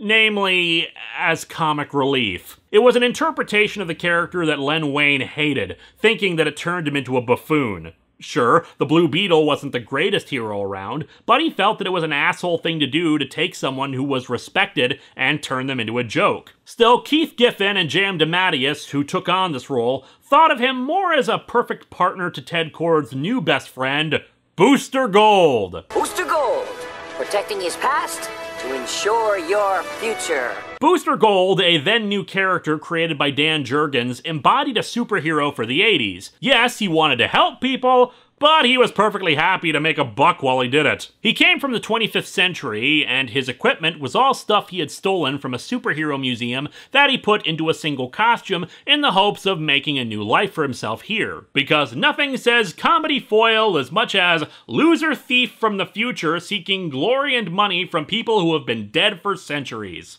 The book didn't actually start out as a comedy. It's just a lot of banter and joking tended to result as it started, and over time it lent itself to more comedy. Even Batman cracks a joke in issue 3 by making a Star Trek reference. Star Trek reference. Bulbasaur, I can't help but feel I'm forgetting something. And that's where, unfortunately, another figure enters the picture. Maxwell Lord, an entrepreneur and businessman who presents himself to the public as the representative and manager of the League. The problem is that Batman, not wanting to be much of a public figure himself, is leading the League in these early days, and since he doesn't talk to the press, no one makes any effort to distance themselves from Lord, to the point where he eventually does co-opt control of the League away.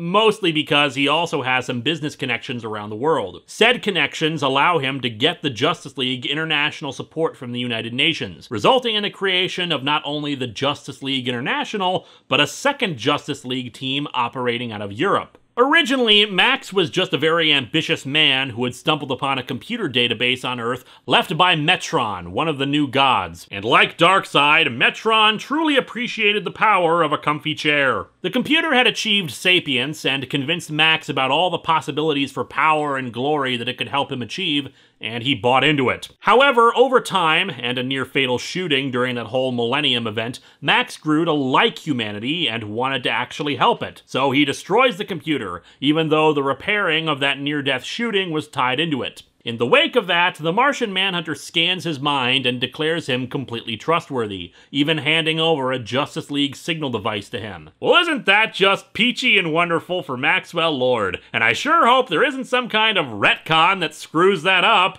Unfortunately, I really hate to say it, but much as the Justice League International stuff is beloved by many readers, I'm inclined to agree with Len Wein about Ted's depiction in this stuff. In his solo series, Ted was far from perfect, but he was very much a hero and willing to get into dangerous situations as the need arose. He would banter, of course, but in Justice League International, especially during the initial series, he acted a bit cowardly. When confronted with a dangerous situation, he would need to be prodded into service by Batman or the like to actually do it instead of volunteering to help his friends or help save people. A lot of the humor of JLI does work, in moderation. For example, during a brief membership drive, they recruit Hawkman and Hawkwoman into the League. Hawkman is against joining because the image of the League is of a disorganized joke, caring more about goofing around than fighting threats to the world. Batman's reaction? Lighten up a little, will you? My God, you're positively grim. You know, Hawkman, it takes less muscles to smile than to frown.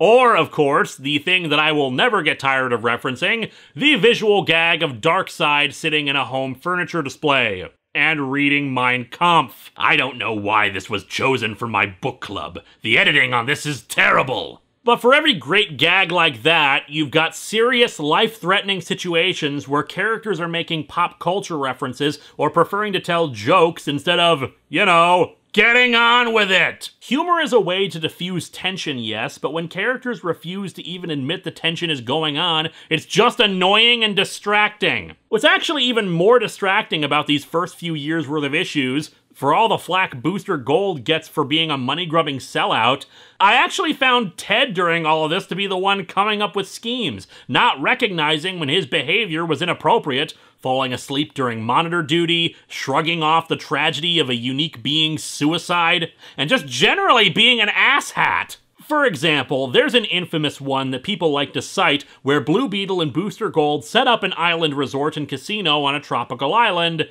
that turns out to be alive. And of course, it is all Ted's idea. Keith Giffen said that Blue Beetle was just so derivative a character and the name itself so silly that you couldn't take him seriously. Well, it's hard to take someone seriously when you turn them into a joke! Not to say that every single issue during this run was all smiles and goofing off, but even the super serious stuff has problems with it. When longtime enemy of the Justice League, Despero, comes in on a killing spree, seemingly killing Mr. Miracle, Ted wants to be left alone in his grief and is kind of a prick to another teammate, Ice, about it. Oh, and as an aside, Blue Beetle is too ridiculous a name, but Mr. Miracle isn't? Things don't get any better for Ted when they start a storyline about him getting overweight. Not surprising, considering the majority of crime fighting that he ended up doing involved sitting on his ass. In a 15-part, yes, seriously, crossover with Justice League Europe, the original UN-backed Justice League International is shut down, and the team simply becomes the Justice League of America again, which it would be until its run ended. Shortly after breakdowns, Dan Jurgens took over writing the book, and things were back on track. Ted could still be snarky, but at least he demonstrated that he was intelligent and dedicated to heroing. In fact, he was so dedicated, he was one of the first to take on Doomsday,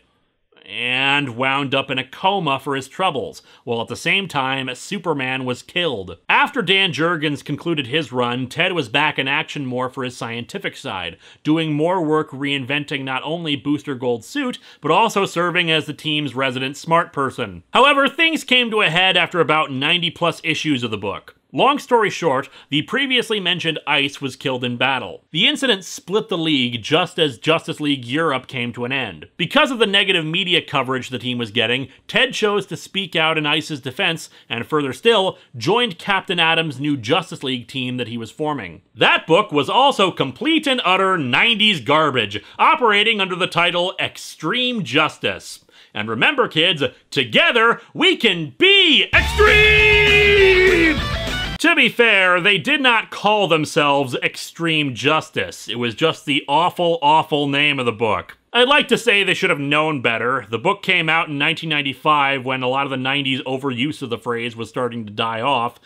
But the first issue premiered in January of '95, so they were probably still approaching it with that kind of '90s mindset. It is an awful book, by the way. Terrible '90s artwork with confusing, boring plots about government conspiracies and the first attempt to reconcile the Captain Atom was supposed to be Monarch thing I've talked about a few times before. Once again providing evidence to my grand unified theory about bad comics, every terrible comic can be in some way linked to Countdown. Ted once again continued his role as the team's smart person, though he was more assertive about being actively combating threats. The more interesting thing about him was the art. He's truly at his most Spider-Man-like in this artwork, always hopping around, clinging to things, contorting himself in bizarre manners. Hell, they even made his goggles bigger as if to resemble Spider-Man's. The Blue Beetle, ripping off other characters since 1939. Extreme Justice ended without even a proper finale before it led into the Grant Morrison JLA book, and probably for the best. But of course, Blue Beetle wasn't down for very long. In 1999, he and all the other Charlton heroes were brought together for a mini-series called Law.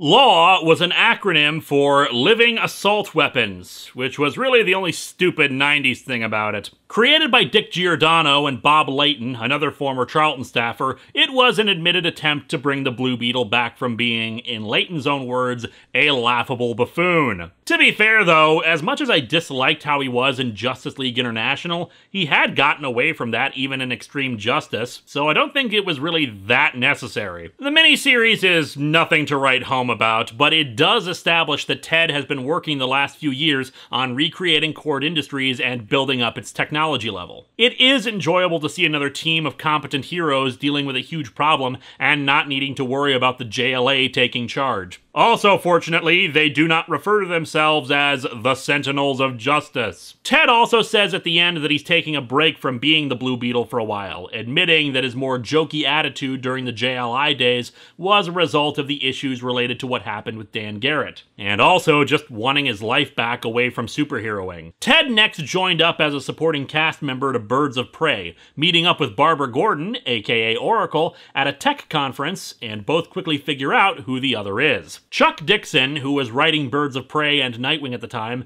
actually had a bizarre but interesting idea for the legacy of the Blue Beetle. He wanted Tim Drake, the third Robin, to become the new Blue Beetle, with Ted mentoring him for a 6-issue miniseries before he then went back to being Robin. And that would lead into a new monthly for Ted, where he trained a team of Blue Beetles. I'm kinda iffy on the multiple Blue Beetles thing, but Tim becoming the Blue Beetle is a pretty cool idea to me. And hey, Tim can have yet another superhero identity on top of the others he's already collected. What is it with the Bat characters having multiple identities? Ted became a more active agent and assistant to the Birds of Prey for a while, until issue 39, where it was revealed Ted actually has a degenerative heart disease. What's more, he's actually had 3 minor heart attacks that he didn't know about. As a result of this and the changing creative team of the book, Ted was phased out. He had 2 more things that we're not going to cover. Formerly known as the Justice League, and I Can't Believe It's Not the Justice League. Humorous stories by Keith Giffen and Jam DeMatteis that basically were modern-day reunions of the JLI crew. They're harmless fun, except for one point. See, in the case of I Can't Believe, we have circumstances of the right hand not knowing what the left hand was doing, because it's a humorous story that ended up being released after the end of Ted Kord and the revelations that came with his end. And thus we come to the conclusion of our story of Ted Kord, Countdown to Infinite Crisis. Countdown to Infinite Crisis is a book that absolutely infuriates me, mostly because I like it so much when I really shouldn't. It's written by Jeff Johns and, as the name says, begins the build-up of DC's sequel to Crisis on Infinite Earths, Infinite Crisis. The plot revolves around Ted Kord narrating to himself as he investigates a series of occurrences that spell out a larger conspiracy in the DCU. No one believes his warnings, and at worst, they treat his concerns as being overly paranoid or that he's just a joke not worthy of anybody's time. His life falls apart, Again, as funds from Cord Industries are siphoned off, his holdings are liquidated, and he's even attacked by the Madmen and by a mysterious energy beam from above, which puts Booster Gold in the hospital when he offers to help. What's more, despite us having seen the Blue Beetle scarab destroyed back in his solo series, Ted reveals that Hawkman had discovered it again in an Egyptian tomb and given it to him. Ted was very tempted to use it, even with what happened before with it, but instead it leads him to the wizard Shazam, who takes the scarab from him. Ted eventually tracks things down to a castle in the Swiss Alps. No one returns his calls for help, so he goes in alone and discovers the true mastermind behind all this. Maxwell Lord. Max reveals that his conspiracy is all about superhumans, namely that they can't be trusted and eventually they will turn on everybody else. And given events at the time, including the series Identity Crisis, which I did a video on a few years ago, it's not hard to see his point. However, given everything that Max has done to this point, it's clearly also a bid for world domination. What's more, he says this has always been his objective, that he deliberately kept the Justice League ineffectual for years with his own metahuman powers. Ted makes a valiant effort to escape, but is captured again by Max. Max offers him the chance to join him, and Steve Ditko would be proud of Ted's uncompromising response, telling Max to rot in hell. Ted Kord's life comes to an end in a gory, gratuitous fashion as Maxwell Lord murders him. Because heaven forbid we see our hero, the main character of the story who we've followed from beginning to end here, without parts of him splattered across the panel and his death face staring up at us. One of Geoff Johns' problems as a writer is his approach to drama. He wants to create pathos for his characters, and he's very good at writing that pathos.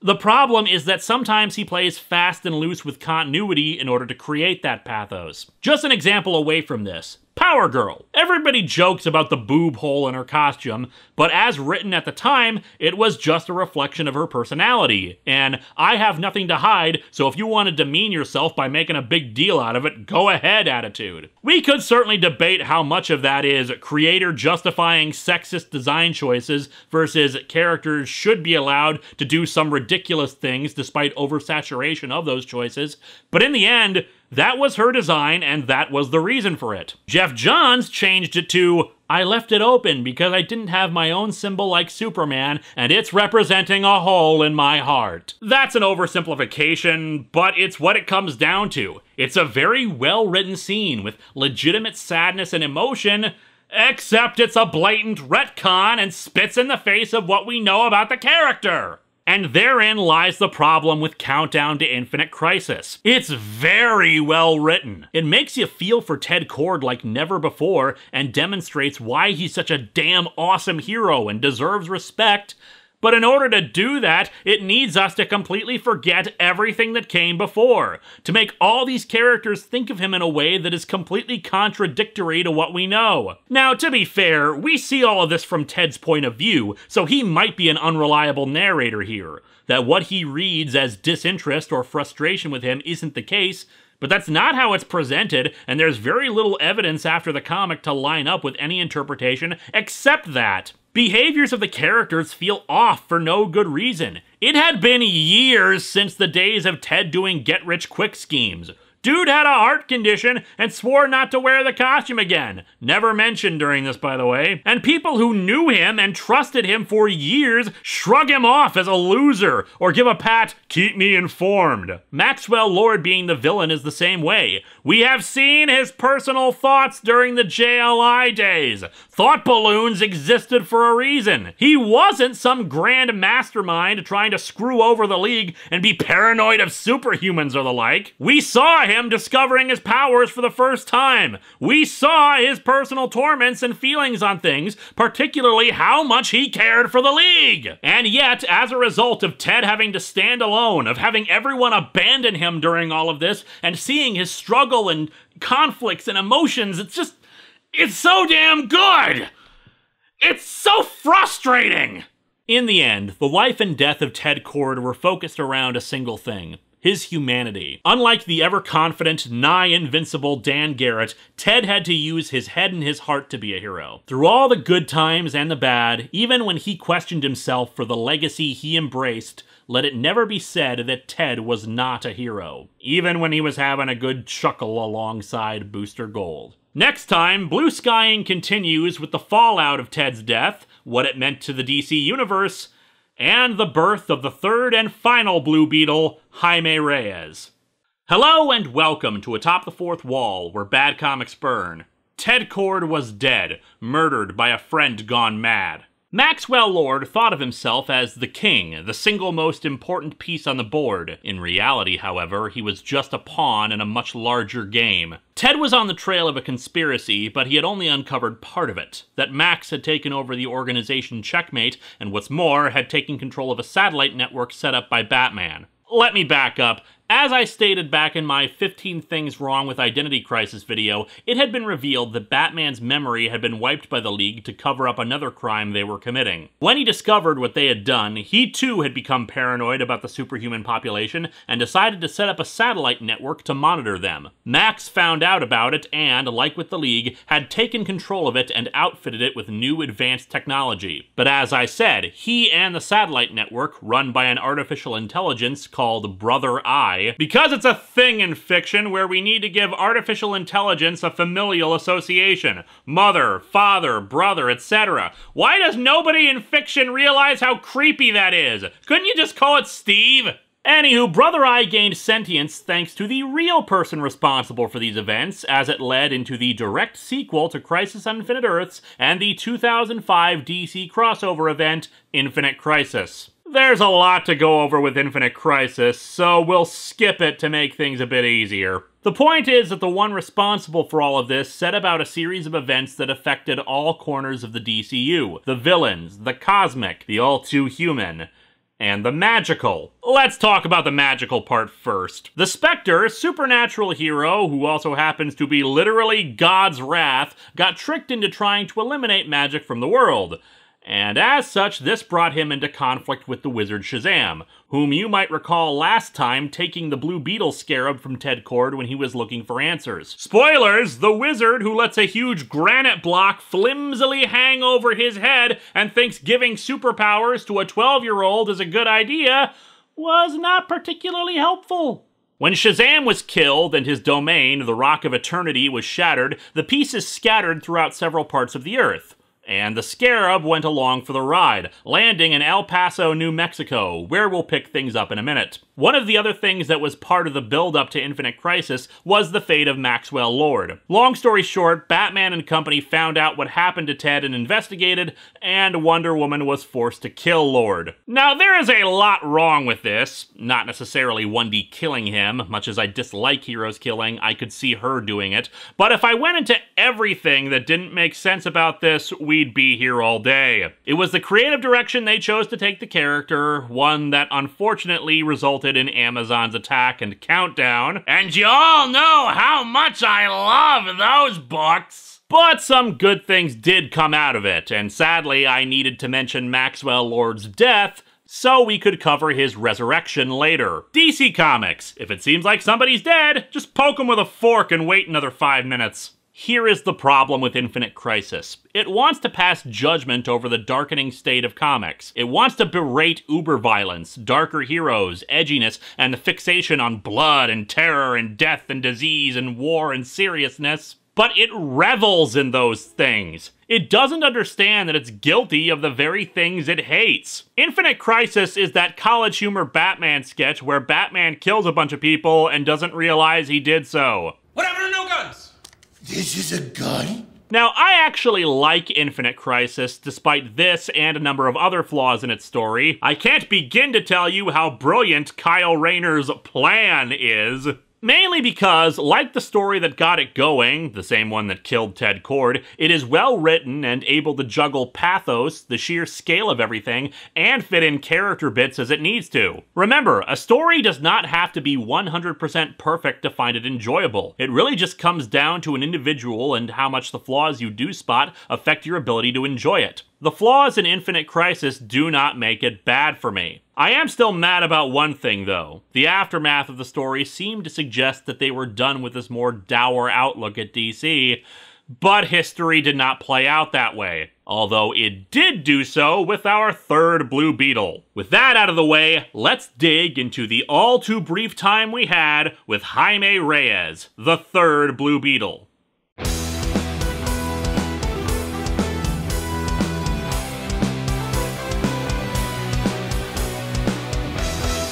We first meet Jaime in Infinite Crisis number 3 with friends Paco and Brenda, who would be his closest confidants in his solo series, which we'll be getting into in a bit. With everything going to hell, the Rock of Eternity raining fiery death across half the United States, naturally Jaime's attention is focused on the shiny thing he finds in the dirt. But of course, that's just one plot thread among the myriad occurring in Infinite Crisis, so we pick up this thread in issue 4. After everything that happened with Ted and their failed efforts to stop Maxwell Lord's forces without suffering more casualties, Booster Gold decided enough was enough and returned to the 25th century to get not only new equipment for himself, but also historical data about what happened during these events so he could come back again and help. Which is really a tactic that time travelers should employ more often. Don't know what's happening? Go into the future, read Wikipedia, and then come back again! Unfortunately, time travel is an imprecise science, so he arrived too late to stop a few key events. His next goal required the Scarab,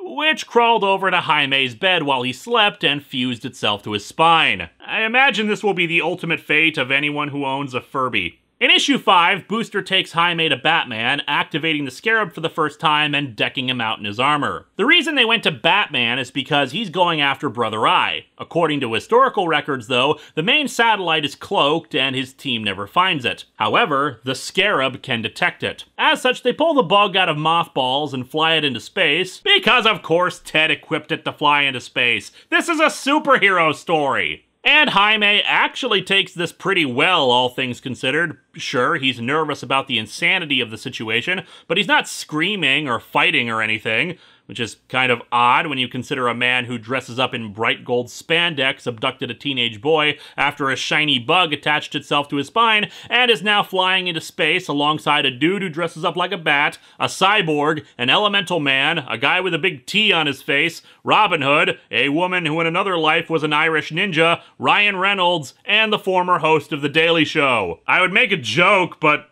really, isn't that already the joke?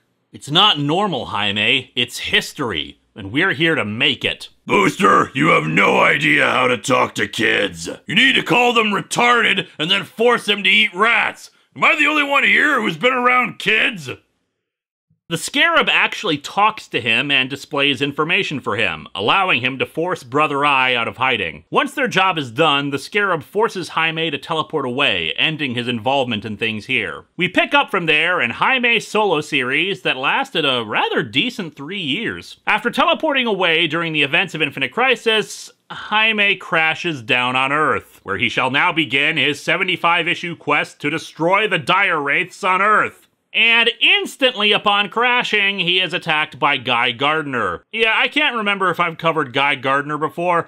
Basically, he's the asshole Green Lantern. Or, as Jaime's sister will later call him, the crazy one. And this is in the same universe where Hal Jordan did go crazy and kill the entire Green Lantern Corps. But no, Guy is abrasive, in your face, and a near-complete jerk. But he's got his positive moments. See, here's the thing. The reason he's attacking Jaime is because something about the Scarab is making his ring go nuts. The same thing happened when Jaime was next to the other Green Lanterns in Infinite Crisis. Something about the Scarab gets the ring sparking. Fortunately, like I said before, the Scarab can talk to Jaime and thus provide him with defenses and weapons like wings, shields, and energy cannons. The first issue mixes the battle with Guy with flashbacks to just before Jaime found the Scarab, where we get a deeper look at his friends and supporting cast. Brenda, an overachiever skilled in Aikido who had an abusive father, Paco, an underachiever who's got a crush on Brenda and hides it by teasing her constantly, his parents, mechanic father who owns a service station, and a nurse mother, plus his annoying little sister. There's more, but we'll get to them in a bit. Guy eventually beats Jaime, mostly due to his inexperience, and the armor around his face retracts to reveal his age. A kid? It's just a kid? I don't hurt kids! I'm the sane and rational one! That's why I'm talking to a piece of jewelry! Guy apologizes, explaining that there's something about the scarab that made him want to fight and kill him. He also states implicitly that whatever the scarab is, it's not magic. Magic has a different effect on the ring. Guy promises to talk with him again, but still leaves him alone in the middle of the desert. The armor retracts, and the final flashback shows what happened right after the scarab first attached to his spine, but before Booster found him. Namely, that Jaime saw a woman with no eyes. The final stage of Youngblood's disease. I've got to admit, when I first read this back in the day, I did not like it. Aside from the fact that I had grown to learn more about Ted Kord during that time, and thus had become mad about his death, the first issue is fairly unremarkable. The tone that would be so good for the book had not yet been established, the dialogue wasn't as snappy, and it raised a whole bunch of questions without answering them. We were still in the transitional period where multi-issue storylines were becoming the norm instead of standalones, and I was still rather annoyed by it, so I left the book alone and moved on with my life. Fortunately, I got back into it later thanks to internet buzz, but let's continue with the next few issues. First and foremost, Jaime has been gone for a year. Yeah, after Infinite Crisis concluded, it was decided that the best way to create some new buzz for books and shake things up creatively was for all DC titles to jump ahead 1 year later, with the weekly series 52 to tell what occurred in the intermediate time. Jaime explains everything about what happened to his family, even transforming into the Blue Beetle in front of them to prove it. What a shocker! Telling the truth to your loved ones causes them to, run off in fear of you. Huh. Well, there's your lesson, kids. Suppress everything and bottle it all up into the deepest pit of shame you can find.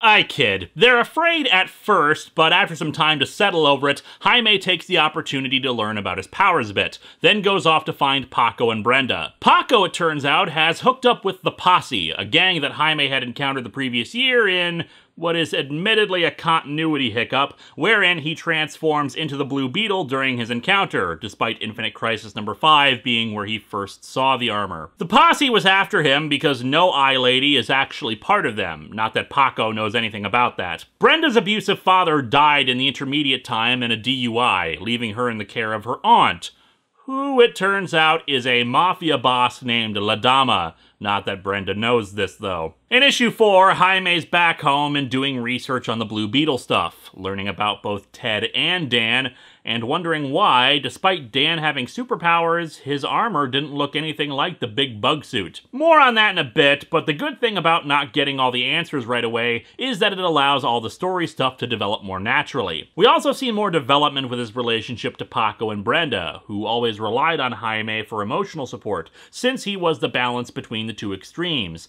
The Kirk to their Spock and McCoy, as it were. Again with the Star Trek thoughts. Am I forgetting something? Without Jaime, Paco joined up with the Posse, and when the police questioned Brenda about Jaime's disappearance, her father hit her so hard it put her in the hospital. I did mention that this book had a more light-hearted tone, right? The Posse are a group of mostly metahumans who have come together to protect each other. There's no Justice League New Mexico or the like to help defend them from crime and corruption, so they joined up with each other. There are regular people in it like Paco to keep the business side of things going. Nothing drug-related, but some gambling, bodyguarding, all that. It's the side of a superhero world that's not normally explored, and frankly better explored here than in previous efforts. Anyway, No-Eyed Girl got taken by La Dama, and they discover a compound in the desert where her and other metas are kept.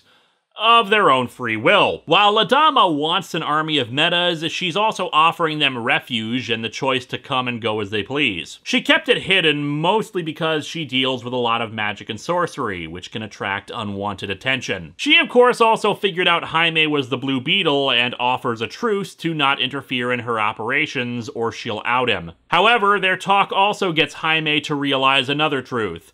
That she had Brenda's father killed to protect her. Because nothing says true love like murder! La Dama offers her skill in magical research to help him learn more about the Scarab, but then a new player enters to further confirm that the Scarab is not magical in nature. It's alien. And this new player? This is Christopher Smith, aka Mitchell Black, aka Charlton hero the Peacemaker. Back in the Charlton days, he used to run around looking like this. There. Sure glad I don't look stupid in this. It's not like he at least had a good concept behind him to justify the goofy-ass look. The idea behind Peacemaker was that he was so dedicated to peace that he would fight for it. Admittedly, the paradoxical adage, if you want peace, you must prepare for war, is a thing that exists. Just that it sounds stupid when you say a guy loves pacifism so much he shoots people over it. To be fair, though, the character's history involved forming an institute that created non-lethal weapons. He also has a military history, and at the time of this book, acted as a mercenary. One of his missions found him traveling to the Chi-F-Ray tomb that Dan Garret had originally discovered the Scarab. Something happened when the Scarab landed on Earth, resulting in most of the Scarab's database being separated from the Scarab itself. Said database got transferred inside of Peacemaker's head. Remembering more about what happened during Infinite Crisis, Jaime recalls that the Scarab shifted him into another dimension to hide him from the Green Lanterns. But since time works differently in that dimension, when he shifted back, a year had passed. However, the Peacemaker brings up a good point about this. The Scarab was built by some alien race. Some alien race big and bad enough to have a beef with the Green Lanterns. To be fair though, that's not exactly a short list, since the Guardians of the Universe have the uncanny ability to piss everybody else off. Wanting more answers, in issue 8, Jaime, Brenda, and the Peacemaker embark on a road trip to find Dan Garret. Okay, I was joking last time about him having super resurrection powers, and with how inconsistent Dan is every time we encounter him, I bet this time he's gonna be a woman. I was kidding! Actually, this is Danielle Garret, Dan's granddaughter, and yeah, we never learn who Dan got together with, though like I mentioned 2 episodes ago, I'd like to think it was Lurie. We sadly never also meet Dan's children, but then again, this doesn't really make much sense anyway. Even if we assume that Ted Kord was a student of Dan Garret, and not just friends in college like all the previous times their relationship was mentioned, the guy didn't look much older than 30, maybe 40 if you wanted to push it. Sure, he could have had children in his 20s who then also had a kid in their 20s, but in-universe, Dan Garret couldn't have died any more than 10 years previously with DC sliding timescales, so who knows how old Danny is. She looks to be in her late teens, early 20s, but then again, this is also comic books where anyone age 8 to 80 could have the same physique. She reveals info about Dan to them, including giving all her notes about the Scarab. Danny becomes a somewhat recurring cast member. She's highly intellectual and analytical, talking a mile a minute about everything she knows, which sadly isn't much. But fortunately, they have a crap ton of notes they can go through. Paco's been busy in the meantime too, setting up 2 more supporting characters, brother and sister Nadia and Hector, to work in the Beetle Cave. Yes, even Jaime must follow in the tradition of ripping off other characters. You wear the name well, kid. Actually, it's more of a virtual database and they can coordinate plans with him. The thing is that people have often compared Jaime to Spider-Man, at least a younger Spider-Man anyway, but honestly, I don't really see it. If he's like Peter Parker, then it's only in how he zigs in every way Peter zags. Jaime trusts his identity to a lot of people, he works to plan for the future, and approaches things with a bit more of a clear head unless something hits him personally, then he's on a rampage. Although that tends to be the case of any superhero, really. Over time, we hear phrases here and there relating to the Scarab, a name really, the Reach, and how the Reach is coming to Earth, which it finally does in issue 12. After encountering a probe from the Reach, which is of course a giant robot shaped like a huge beetle, a negotiator beams down to talk to Jaime. He says the Reach are intergalactic traders. They send out scarabs throughout the universe looking for civilizations to trade with. If a civilization isn't advanced enough to trade, the Scarab waits until their technological level reaches a certain point, then chooses a host to act as their agent. What happened to the Scarab was that it was repeatedly hit with magical energy, which screwed it up. The Scarab has been malfunctioning, and when Dan Garret removed it from the tomb, which was in fact its charging station, it screwed it up even further. Which basically explains everything we ever needed to know about Dan Garret and his inconsistencies.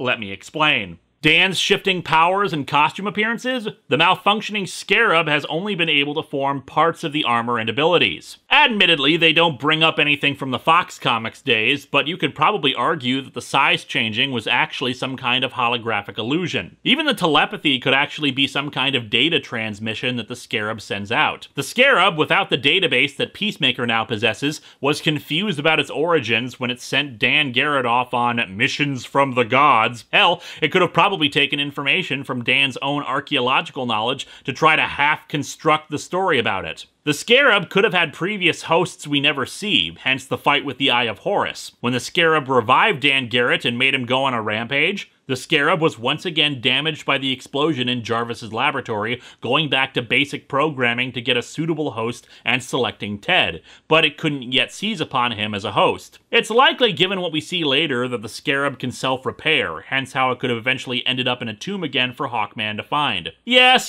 that was supposed to be Booster Gold who did that, but as I said last time, that's a bit of a continuity hiccup of how we actually saw the Scarab during that time, with Ted never having claimed it after Dan's death. Although you could possibly argue that maybe the charging station somehow produced a second Scarab with data transmitted from the original one Dan Garret had, and that Hawkman had conveniently found that one in Kai F. Reyes' tomb again, but that seems unlikely. And the reason Dan Garrett's hair color kept changing was because I don't know, he dyed it and eventually settled on something before he died.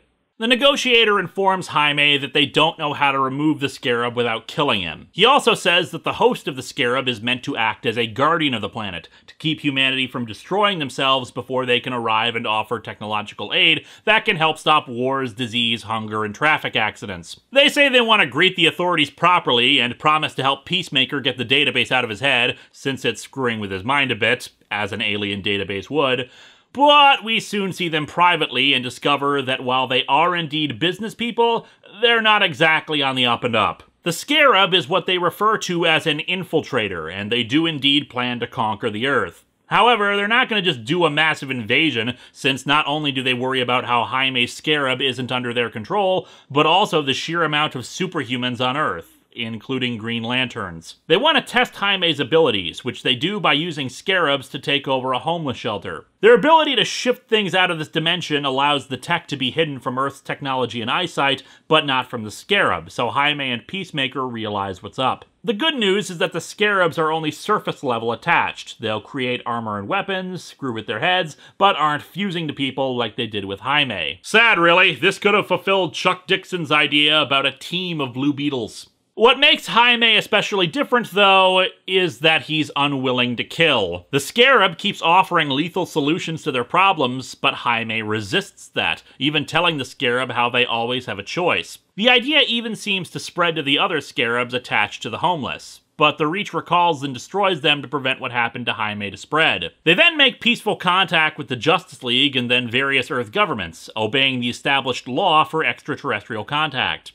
What? Of course they have established law to deal with this. Bad writers of a shared superhero universe forget that stuff happens when we aren't looking at the main characters. And in a world where there are hundreds, if not thousands of superheroes and supervillains, multiple previous alien invasions, and some of those heroes being aliens, you're gonna have laws and systems in place over the course of the decades that this universe has existed to handle this stuff. Or, you know, we could have crappy writers forget all of that and then pretend everyone's stupid and has no long-term memory. Thanks, Civil War, Amazon's Attack, Battle for Bloodhaven, and plenty of other crappy superhero miniseries events. Guy shows up again to talk to Jaime, and given how they previously met, it shouldn't be a surprise that Jaime attacks on sight. Something else to note about things is the creative team. The writers for the book were Keith Giffen and John Rogers. What's weird, though, is that while Giffen is known a lot for some of his comedic work, including last time with the Justice League International stuff,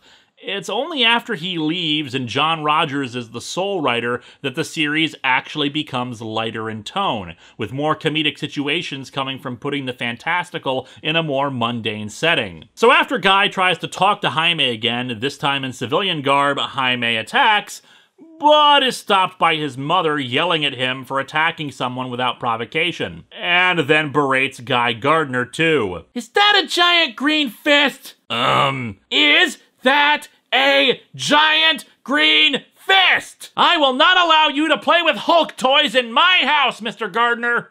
Guy explains what the deal is with the Lanterns and the Reach. About 40 to 50,000 years ago, the Green Lanterns and the Reach were at war. It ended in a draw, which just goes to show how serious the Reach are as a threat. They arranged a treaty. The Reach were allowed to conduct business and not try to take over any worlds, and the Guardians of the Universe wouldn't fight them. After a battle concerning a Reach facility in the South Pole, Guy offers a gift to Jaime, a book on strategy and tactics. The reason that a lot of people were actually initially hesitant to get into the series was because it felt like accepting Jaime was being disrespectful to Ted Kord's legacy as the Blue Beetle.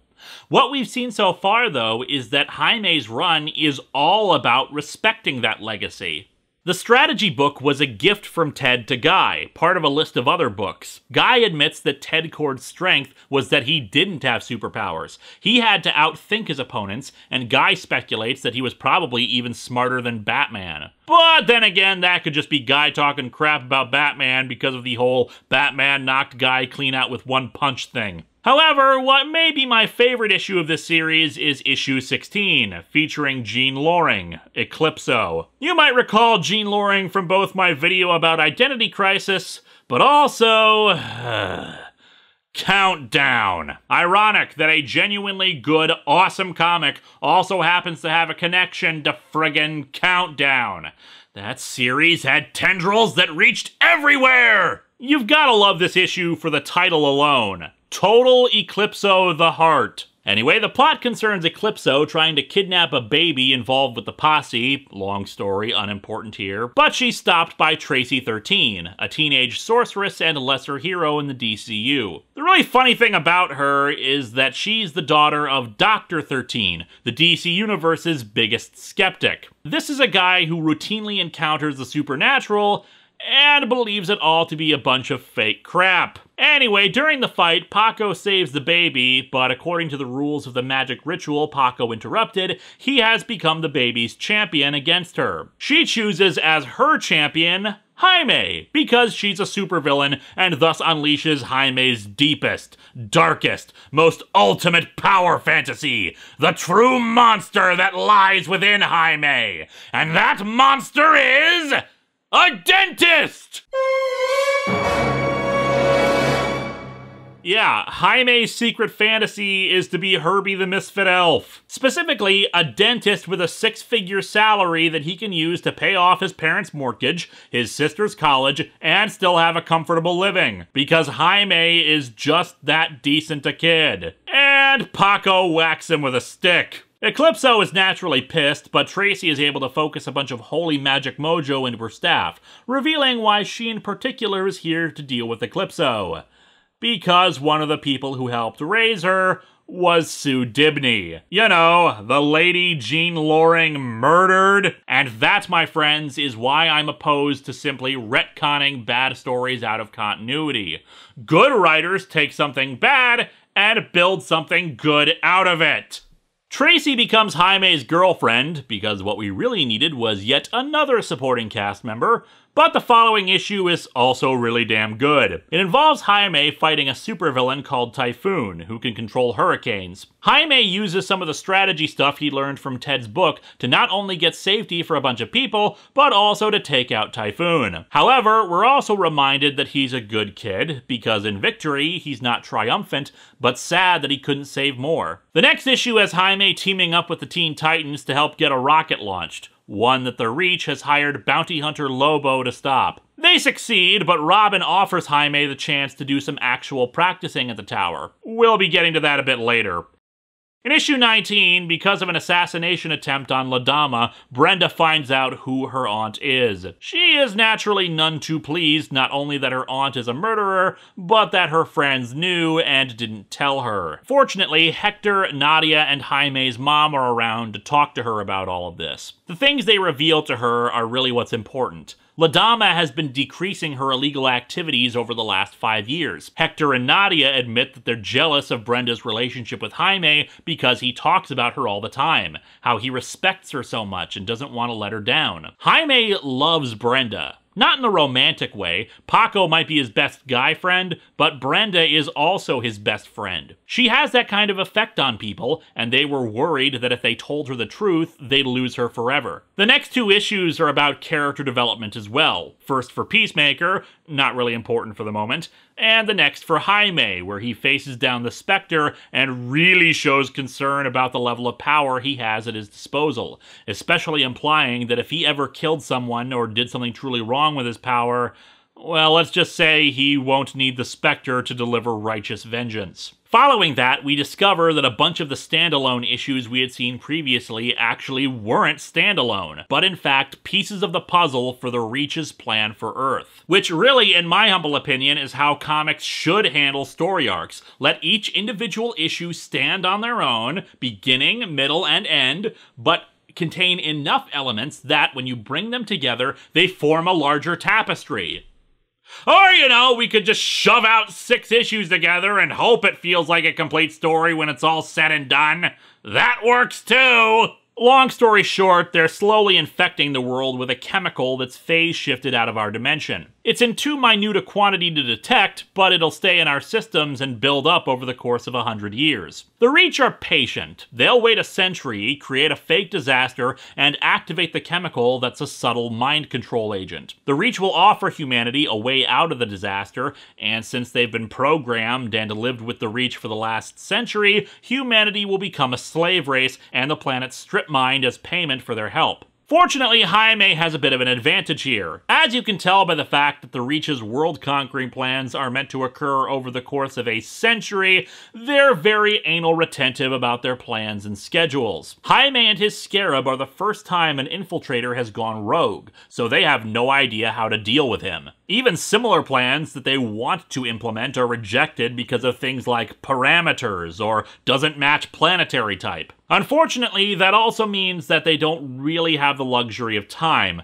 The longer they wait to deal with the Reach, the more likely they'll be able to pull a plan together to deal with him. Jaime comes up with his own plan first. It's dangerous, risky, insane, and probably will get him killed, but in case the last 2 weeks' worth of material hasn't made it clear, dangerous, risky, insane, and potentially lethal plans are really what the Blue Beetle is all about. Utilizing the same dimension shifting he had done after Infinite Crisis, Jaime shifts himself into a limited form of time travel, appearing in 3 places at once, when really they're just 0.5 milliseconds off from each other. He then exposes 3 of the machines intended to cause the disaster on Earth to the public. The Reach quickly hide them all again, but doing so allows him to triangulate the position of the Hidden Reach mothership, which Jaime flies up to. He attacks, but the Reach are able to distract him by attacking his family's house and then transmit a shutdown sequence to the Scarab, the negotiator physically ripping the Scarab from his back. And here's where it all comes together, my friends. Issues 24 and 25. All the supporting characters, the development between Jaime and the Scarab,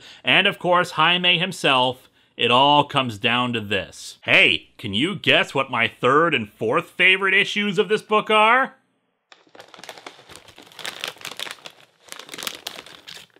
Tracy 13 arrives to save Jaime's family from the Reach attack while Jaime, naked and powerless, escapes from the Reach cell. The Scarab gave him information about the ship to use here, but the Scarab itself isn't any help, powerless and taken to a lab to be hooked up to their computers for analysis. The Reach discover Jaime's family survived and send down an attack force to deal with them.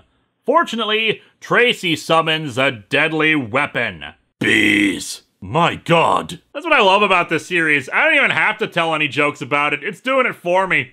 Peacemaker and the posse arrive to back up Tracy while Jaime steals a fighter so he can fly it inside of the ship and destroy the mothership's engines. Because apparently the Reach hired the same people who created the Scimitar in Star Trek Nemesis to build their spaceships. Hallways wide enough to fit a small spacecraft through. Oh, and of course, Ladama and her forces also come to fight the Reach. The Reach prevent Jaime from destroying their engine core, but he releases some sort of code into their computers that they can't decipher. Taking Jaime prisoner again, he only proclaims 2 words. Kaji Da. Issue 25 brings us the story from the Scarab's point of view. Dan Garret activated the Scarab by yelling Kaji Da, but the Scarab lacked the full programming to give the complete infiltrator technology effect. The Scarab was then damaged, so Ted saying the words wouldn't work. But Jaime yells those words and activates the Scarab. Kaji Da is not a command, it's the Scarab's serial number. Its name. And so the Scarab wakes up and flies out to Jaime, merging with him again to fight the Reach. Jaime reveals their true plan. The code in their computers? It is gibberish. But it was a great distraction for them. After they hooked up Kajida to their computer, it was able to access it and transmit all of the Reach's invasion plans to Earth. Jaime coordinated the plan with Batman. How did he do so when the Reach were monitoring all electronic communication on Earth? Simple. He wrote a letter. See, sometimes retro is the way to go.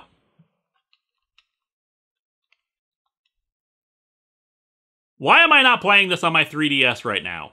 Anywho, Danny Garret also gave more data to Oracle to also help coordinate the plan even more, and now the armies of Earth are asking for either clarification or for the Reach's surrender. Speaking of, Guy Gardner arrives to help in the battle on Earth, with some of the surviving Justice League International members too. It seems the Reach attacking a civilian population violates the treaty with them.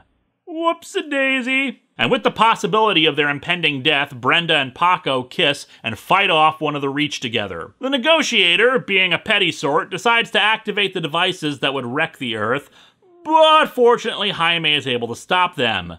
But it would mean he would die in the blast that would destroy the mothership. But isn't it nice to have a time traveler on your side, as Booster Gold arrives to save the day and rescue Jaime just before the ship explodes. Wayne Enterprises covers the repairs to the town, the remaining Reach gets sent packing by the Green Lantern Corps, they claimed the Negotiator went rogue and no one wanted a war, and Kaji Da informs Jaime that he had a secret talk with some of the other Scarabs before they left. So, end of the series, right? I mean, seems like a natural endpoint. Well, no. As I said, the book lasted 3 years. Unfortunately, the final third is not as good, partially due to John Rogers leaving the series. It's not awful, but it's not as great as the first 2 years. Issue 26 is a special issue told almost entirely in Spanish, since, well, Jaime is Hispanic, and they decided to take advantage of that to do something unique. The next 2 issues are enjoyable done-in-ones by Will Pfeiffer before the new writer, Matthew Sturges, took over. He did a 6-part storyline called Boundaries that dealt with immigration issues. Like I said, it's not bad, but it's nothing too remarkable. The book was sadly canceled due to low sales, which makes the ending 2 issues all the more saddening. The first good thing about it, though? The opening page of number 35 features Jaime taking on a whole bunch of Ted's villains from his solo series, including Fire Fist and the Madmen. However, Ted was a dude with a giant beetle-shaped airship, and Jaime has alien weaponry that can level cities, so the fight is a bit one-sided. A bunch of Scarab infiltrators and enforcers arrive on Earth and talk to Jaime. They are the self-proclaimed Kajida Revolutionary Army. As I said a little bit ago, Kajida had a secret talk with some other Scarabs. Revolutionary ideas of their freedom and liberation caused them to start taking out the Reach, liberating forces from whatever power structures they could find. And unfortunately, they want to do the same to Earth, the Green Lantern Corps, you get the idea. Jaime manages to stop them, but Nadia is killed in the battle and the Scarab forced into a reboot mode. Hector left, pissed of course, but the implication was that one of the rogue Scarabs had taken hold of him. More on that in a bit. It's just a really depressing note to end on. A supporting character killed without a chance for much development, and another one potentially turned into a villain. There are worse ways for a series to end, but there are better ways too. Fortunately, this was not the end for Jaime. He continued on in the pages of Teen Titans, but there's not really much to say there. There was a bit of a rivalry between him and Kid Devil, yeah, long story there. The 2003 Teen Titans team probably deserves a retrospective of its own someday, but that ended up getting resolved. Tracy 13 guest starred in a few issues alongside Jaime, but eventually he decided to leave the team, supposedly temporarily, after he became worried about how long it had been since he had seen his family. Unfortunately, Jaime really felt a bit out of place during this run. The problem is really the mood of the book. It wants at times to be lighthearted and jokey with some of its cast, but it doesn't know how to do it, and the art does not help. Under all the shiny coloring, the penciling is a bit atrocious when it comes to facial expressions. Every smile seems so fake. You've seen a forced smile before. That's what was really prevalent during this run. And because it didn't know how to do lighthearted, the mood was often a bit dour, or just everybody was at each other's throats. It's kind of the exact opposite of the JLI stuff. Everything was too serious, even when it tried to not be serious. But let's move out of the way there and instead jump over to the pages of Booster Gold! Yeah, remember the weekly series 52 that I mentioned? Well, Booster was a main character in that, and it, well, boosted his popularity enough to warrant a solo series. And it was pretty damn good! But there are two things to note with that series. The first is what happened in issue 5. The premise of the series was that Booster was going to be sent on missions throughout history to fix damage to the timeline. However, he had a price to it. He would only do it if he could go back in time and save Ted Kord. Unfortunately, his partner, boss, whatever, Rip Hunter, and he's yet another whole other story, basically he's a time traveler and that's all you need to know about him, tells him it's impossible. There are moments of solidified time that cannot be altered. Oh, that's bullcrap. Another time traveler once said that time was wibbly-wobbly, not solid. I refuse to believe that time is not jello. However, that changes with the arrival of the Blue Beetle from the 27th century. He's brought both Jaime and Dan Garret along, Jaime being contemporary and Dan from his early days. The future Beetle claims that Ted needs to be saved for the sake of the unknown champions of time. Rip Hunter doesn't buy any of it, that there aren't any temporal disturbances around Ted, but the future Beetle claims that he has more advanced technology to detect this stuff. What's more, his advanced tech can deal with the solidified time using multimodal reflection sorting. Booster, refusing to believe anything Rip has to say, leaves with the other Beetles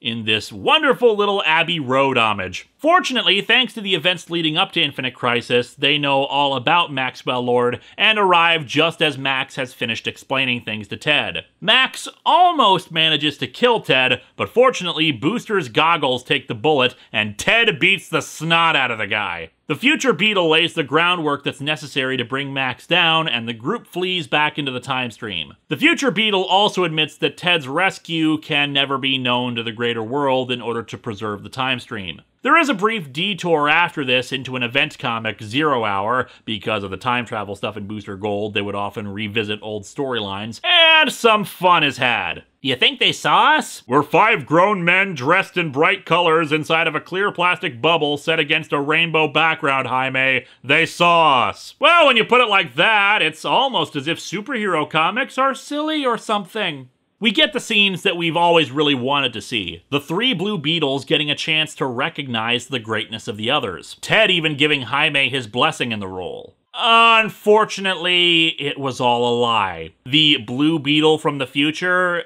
he isn't. Well, actually, we don't know what his deal is. He's referred to as the Black Beetle. Matthew Sturges created the character, and in an interview, he said that he's very much about the future, but beyond that, we have no idea. At one point, he claims to be Hector, but he then retracts that statement and claims it was a lie. That's the thing about the guy. He keeps changing his story, and at one point even claims that he is Jaime. At one point during Booster Gold, he steals a red scarab that changes him into, well, the Red Beetle, although they still call him Black Beetle. The only piece of evidence to support the idea he's Hector is that he's referred to by another character as Joshua, which is a pseudonym the rogue Scarab had taken on at the end of Jaime's series. Anyway, the Black Beetle was full of it, and taking Ted out of time, in fact, doomed the world. Maxwell Lord initiated his plans much earlier. The stuff with Infinite Crisis still happened, but differently, and the effects of it are happening out in space, while Maxwell Lord has taken over the Earth and killed most of the superhero population. Booster and Ted reassemble what's left of the JLI and go after Max, defeating him, but then the Black Beetle and his allies arrive. The only way to fix all of this is for Ted to return to his death, and he goes back of his own choice. There's an epilogue that implies Ted may have survived, but it's never really followed up on. It's still a great storyline and definitely worth a read, if only for the initial stuff with all three Blue Beetles together. But of course, we're not done with Booster Gold. Well, sort of. In 2010, DC decided to try a little experiment with raising the prices of their books from $2.99 to $3.99. To compensate for the additional cost, a number of books received backup stories, and given the characters involved, naturally Blue Beetle was paired with Booster Gold. The first story involves Jaime taking on a giant robot called Thinko, who appears to be Neutro's cousin. Thinko also does not know the difference between right and wrong, but he spends a lot of time thinking about it. The second story brings up the Black Beetle stuff I mentioned concerning his identity. The more worrying part is that the Scarab is increasingly offering more lethal solutions to Jaime, even going into full infiltrator mode when his sister is injured by the Black Beetle. That thread takes a back seat for 2 issues, though, for a tie-in to the event comic Blackest Night. I'm actually doing a Patreon-sponsored review of Blackest Night in a few weeks, so we're gonna hold off on that. Only relevant point: Booster Gold and Jaime team up to fight a zombie Ted Kord. Well, there is one other relevant point. They try once again to suggest that epilogue from earlier that Ted survived is still there, but it doesn't go anywhere. Anyway, the final backup feature finds Jaime, Paco, Brenda, and Tracy arriving at the tomb of Ka-F Rey. It's been retconned to be in the fictional nation Bialya instead of Egypt, in the hope that Jaime can find some answers to why Khaji-Da has been more bloodthirsty. Unfortunately, the answer is not good. When the Scarab rebooted at the end of the solo series, it reset its programming to the way it was prior to the two working together. It's become a full-blown Reach infiltrator again. Fortunately, Peacemaker arrives to help knock some sense into Jaime, blowing up the tomb for good measure to prevent this from happening again. The Scarab is reset again, and all's well that ends well. It doesn't have quite as complete a wrap-up as issue 25, but it's definitely a happier ending than the solo series got. We've still got one more thing to cover with Jaime, though. After Blackest Night, there were 2 bi-weekly series released. Brightest Day, which in the end apparently existed to bring back Swamp Thing. I didn't even know you left. But the other series is what we're concerned with: Justice League Generation Lost. See, the end of Blackest Night brought a few characters back to life, including Maxwell Lord. I should also note that this was during a time when DC had yet again declared, "No! Dead means dead! We're not bringing anyone back again! For realsies this time!" DC Comics, as inconsistent as Dan Garrett. The book is a maxi series, lasting 24 issues, and despite the dour tone for a lot of it, it's actually pretty damn good, especially because it does end in triumph. What happens is that with Max's resurrection, the entire superhero community goes after him. Booster manages to track him down, but he and the other remaining members of the JLI are too late to stop his plan, amplifying his telepathic abilities to wipe his existence from the mind of everyone on the planet, even to the point that it creates an altered perception that he's not there. The only 5 who still remember Maxwell Lord are Booster Gold, Fire, Ice, Captain Atom, and Khaji-Da. Naturally, the Scarab is more than happy to fill Jaime in on what they've missed. They also hook up with a member of the Rocket Reds to complete their JLI reunion, but of course this was all Maxwell Lord's plan. He wanted the group back together again to fight for humanity, since in his own sick, twisted way, he truly believes what he's doing is for the greater good. One annoying thing about this series is that it retcons Ice's origins. Pretty badly, too. It's odd, though. They go through the trouble of retconning Ice for seemingly no reason, yet they then try to backpedal on Max's retcons. Despite admitting in Countdown to Infinite Crisis that he had been keeping the Justice League ineffectual for years, we get flashbacks to Max's life later on that match up more with his characterization, even implying that the reason he decided to turn on everyone was because of his mother dying in Coast City during the events of Superman's resurrection, after the goofier days of the JLI. Why is it for every good thing you do around here, we've got to endure 3 screw-ups? Max's long-term plan is actually that he wants to kill Wonder Woman, which would set off a chain of events that would lead to the moon blowing up in 100 years. Because comic books! But he's hit a little snag there, DC's shared universe. Yeah, I get the impression that the story actually changed halfway through, although that's just speculation on my part. See, J. Michael Straczynski had come over to DC after his exclusive with Marvel had ended, and he took over Superman and Wonder Woman. With Superman, that resulted in Grounded. You remember Grounded, right? Well, if you don't worry. That story is over there, and over there has to take care of its own problems. Wonder Woman he did a bit differently. Namely, he rebooted her. Well, sort of. Basically, it was a storyline about an alternate timeline where Wonder Woman was erased from reality, and she had to try to restore it, even if she didn't remember it herself. Really, the problem with doing that storyline when they did was, well, timing. See, as you may recall, Straczynski didn't actually finish his runs on Superman and Wonder Woman. He was asked by DC to focus all his attention on the Earth 1 alternate universe story that even now people seem to like. I've only skimmed them myself. But the bigger problem was that this storyline about an alternate history and a new costume for Wonder Woman banged right up against the New 52, wherein Wendy's origin was altered and she got a new costume.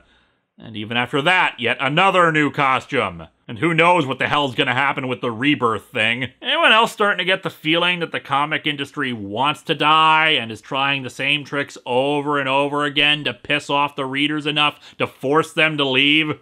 Jaime is kidnapped by Maxwell Lord so he can study the Scarab's armor, in particular its ability to adapt to new foes and create new countermeasures. Fortunately, Jaime is able to break out and get the rest of the JLI to help. And Max murders him. Well, that's 3 for 3 dead Blue Beetles, retrospective over. So glad I made 6 episodes worth of material on this. Okay. I've got to admit, this pissed me off back in the day because it felt like they were really going through with it. Because, well, this is DC. They pull this crap all the damn time. But, of course, Jaime is not dead. Well, sort of. Basically, the gun Max fired was strong enough to pierce the armor, but Kajida is a clever little bug. It reinforced the area enough to shatter the bullet, but unfortunately the impact still caused enough of a concussion to fracture his skull and cause a little brain bleeding. Fortunately, the Scarab released some healing enzymes that put him in stasis and fixed him up, so he's good to go. And during his earlier escape, he was able to hack Max's computer and find out all his plans. The good news keeps on pouring in, too. During an earlier fight, Power Girl's memory of Maxwell Lord was restored, and she went and got Batman, who also now remembers Lord. They discover his plot to build something to kill Wonder Woman, hence studying Jaime's armor. This is why I get the impression that the storyline was changed, since the last 3 issues of this feel rather rushed. It's not so rushed that it's awful, just that it feels like it's dumping a lot of information on us very quickly. Still, it feels like a proper conclusion, combining together everything that's happened over the series. Max stealing various forms of robotics, cybernetics, and genetic engineering to build a super android to kill Wonder Woman. The android is basically a combination of Amazo, the Omax, the Metal Men, the Creature Commandos, and Reach Tech, which means, of course, that Jaime can hack into it and blow it the hell up. Max manages to escape, but not before Captain Atom suggests that Max undo his mind wipe of the world so they all remember him. And he does, but later he uploads a video to YouTube explaining himself and his actions in a more humble manner, as if trying to gather popular support. However, Batman is quite proud of what Booster and the JLI were able to do, and thus suggests having them formally start up the Justice League International again. And that book did get made in the New 52, excising the entire reason why it was formed to begin with. DC Comics, where retcons are for sale by the dozen. Generation Lost is a great tale, not just for Jaime, but for the other JLI members, retcons notwithstanding. However, it is the Blue Beetle who we are focused on this month, so of course Jaime did great in this. His motivations remained true from start to finish, and ultimately, he was the one who gained vengeance for Ted Kord. Jaime Reyes was more than worthy to live up to the name. He may have been an average student, but he was an above-average superhero, embracing the lessons of those who came before him to not only honor their memory, but to create something unique for himself. His power may have been alien in origin, But like Ted and Dan before him, what made him such a great hero was his humanity. Next week, Blue Skying concludes with another look at Jaime Reyes in the New 52. Do I like it? Well, let my smile say it all. Hello and welcome to Atop the Fourth Wall, where bad comics burn. And oh me, oh my, it has been a long month, my friends, but we have reached the bad comics. I have made no secret of my disdain for the New 52. From the culling to Red Hood and the Outlaws to Green Lantern number 23.1, the New 52 exists to give the middle finger to the previous DC universe. What's funny is that in the case of the Blue Beetle, they didn't really have to change much. Hell, they could have probably just reprinted Jaime's solo series with some minor alterations here or there. What alterations would those be? Well, for starters, no legacy. DC decided that when it came to superheroes, they had only existed for around 5 years, with the only exception to that being Batman at 10 years, since they realized it was kind of ridiculous that he had trained no less than 4 Robins in only 5 years. Dan Garret? Gone. Ted Kord? Gone. Jaime Reyes?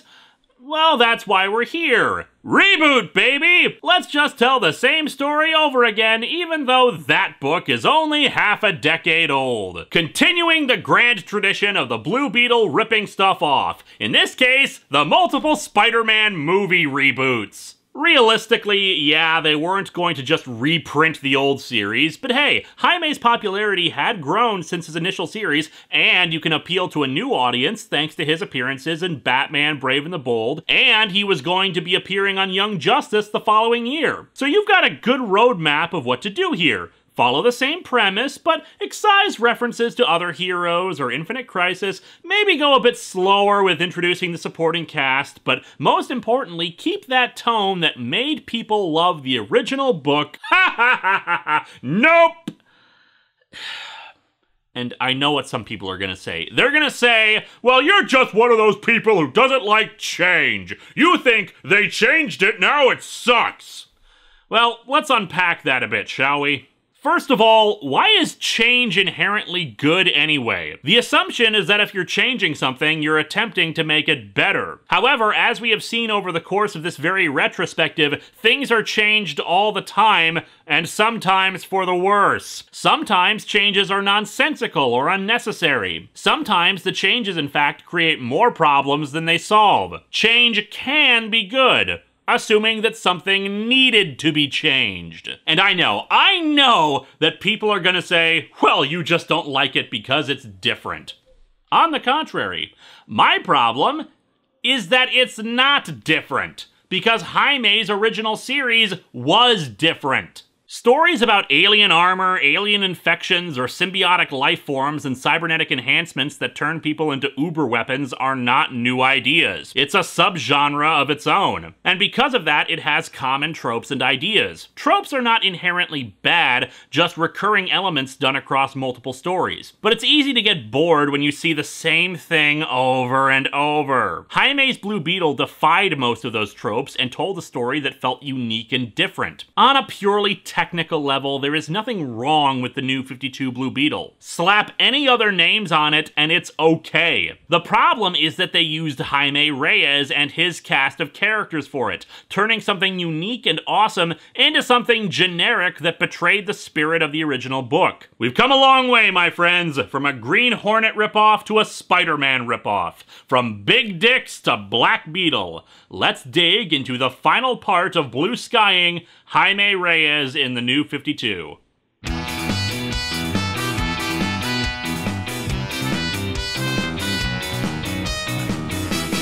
Let's get some positives out of the way first. The writer for the book was Tony Bedard, and it was a good choice. Bedard is not a bad writer, and he's shown in the past that he's able to balance humor and drama. His run on Exiles in particular comes to mind. Such a pity, then, that humor seems to be so thoroughly absent from this book. The first issue of the book is okay for setting up the new origin for the Scarab. It's unremarkable, but so is the original series' first issue, so I'm not holding that against it. Some issues are better than others, and for the most part, the characters do feel like themselves.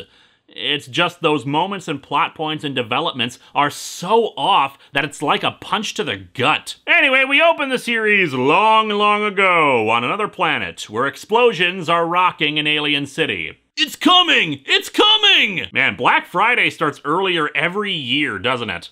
What we're seeing here is a Reach infiltrator in its full, terrifying glory. We got a taste of it in the Booster Gold backup series, but this infiltrator, Kaji Kai, is showing what likely was supposed to happen on Earth. A single powerful warrior that could smash through armies, transform into multiple attack modes, and slaughter indiscriminately. And in only a short time, the Reach are victorious. Kaji Kai also admits that his memories of his life before being taken over by his scarab are uncertain, though he clearly realizes the horrors he's unleashed. And here we also see a redesign for the Reach. And frankly, while I prefer the original design for its simplicity of just noseless green bipeds, I'm not against the new insect-like look. Hell, it probably does a better job of explaining why their technology is insect-themed to begin with. Despite some of the things we'll later see in the book, we don't actually get a feel for their new culture, except that they are indeed conquerors. Kaji Da is sent to Earth as before, but this time it's intercepted by a Green Lantern who damages the scarab and forces it to crash on Earth. But not in Egypt or even Bialya,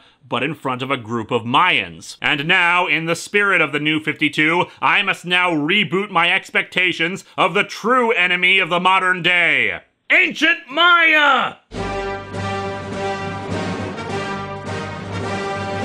I have two guesses for why this was changed. The first is that making it a Mesoamerican civilization to find the scarab ties it more closely to Jaime and his heritage. And since we don't have Dan Garret, police archaeologist, finding it, it opens up a different sort of mythology to explore with it. The other, more cynical guess is that since this book was made in 2011, that they were going to try to tie it into the 2012 Mayan apocalypse fears. Which, I've got to admit, the apocalypse coming about because of a space bug warrior does make it a bit unexpected.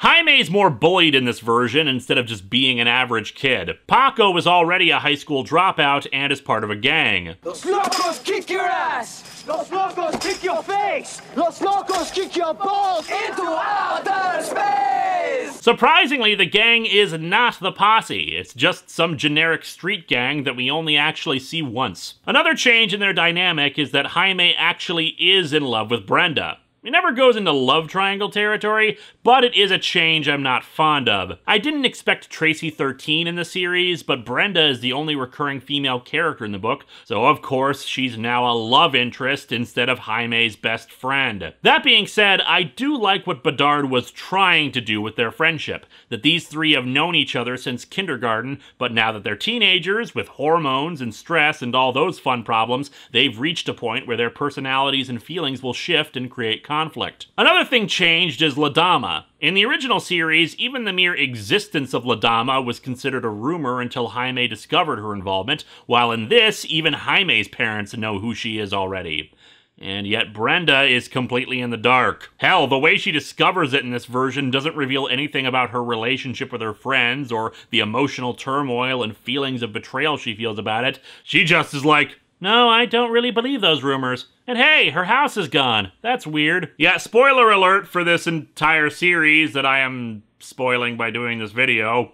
Ladama has more magical knowledge in this version and accidentally teleports her and her house somewhere. The book was canceled before it was ever resolved. In this case, Ladama is in possession of the scarab, but is storing it in a warehouse. However, the New 52 versions of the Brotherhood of Evil, longtime Doom Patrol and Teen Titans villains, rob the place. Conveniently, Jaime and Paco are passing by the warehouse and get embroiled in the events, the scarab accidentally getting sent over to Jaime. A knife gets thrown into it, activating the scarab and forming on him. We then move into issue 2. As in the original series, the dynamic between Jaime and Kajida is its desire to kill things as per its programming, but the malfunctions allowing Jaime to control it. What's different is that there's no peacemaker, thus the scarab already knows everything about itself, and unfortunately it has much more control than before, but we'll get to that. The two goons who were chasing Jaime are confused. Who the hell is this guy? We were chasing a kid with a red backpack. Where'd he go? Asshole, you're the one who sent the knife into his back that activated the scarab! Or are your knives like boomerangs and it went around a corner? Regardless of the reboot, Jaime is Jaime, and his first priority is protecting his friends, so he flies Paco out of there and ends up in front of Ladama's place to see Brenda.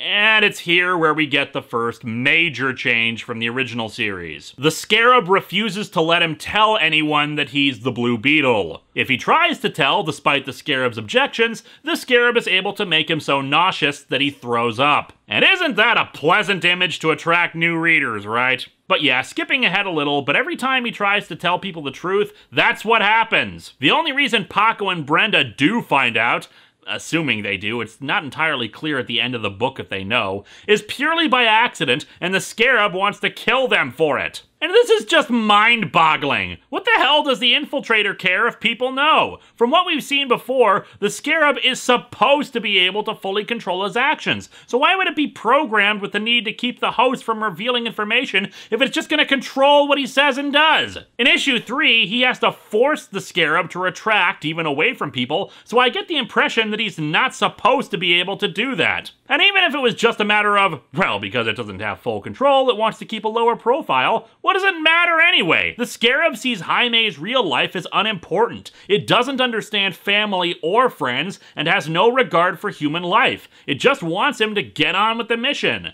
Said mission being to conquer the world. And since it just wants to get away from Jaime's life and proceed on its mission, what does it matter if they know who he is? Well, you could say it doesn't want to attract undue attention. Well, if it didn't want people to know it was on Earth or something, why does it keep letting him form the armor? Hell, it causes enough problems with his body to force him to vomit anyway, so just shock prod Jaime or whatever until he does what it wants. And we'll later learn that the Scarab has had hosts before. It can switch to somebody else anyway if he's killed, so why does it have concern for Jaime's life? The more you think about it, the less sense it makes. And all this nonsense to maintain a superhero trope that's completely outdated. Hiding your identity from your villains makes sense. Hiding it from your loved ones just makes you a jerk. And with Jaime's repeated attempts to tell the truth, it's like the comic is actively trying to fight against the stupidity imposed upon it, to rise above its limitations and be better, but something keeps hammering it down again. Meanwhile, the Reach detect Kajida's reactivation, which gets the attention of Kaji Kai, who is now more confident and active as a world-conquering evil bugman. He wants to pursue this since he's curious how a Scarab could be malfunctioning like this. When they arrive, they of course detect Jaime and study Earth a bit from orbit. And this more so especially irritates me about the redesign of the Reach than their appearance. Their modus operandi. Admittedly, I could be wrong about how they would eventually play out in later issues before the book was canceled,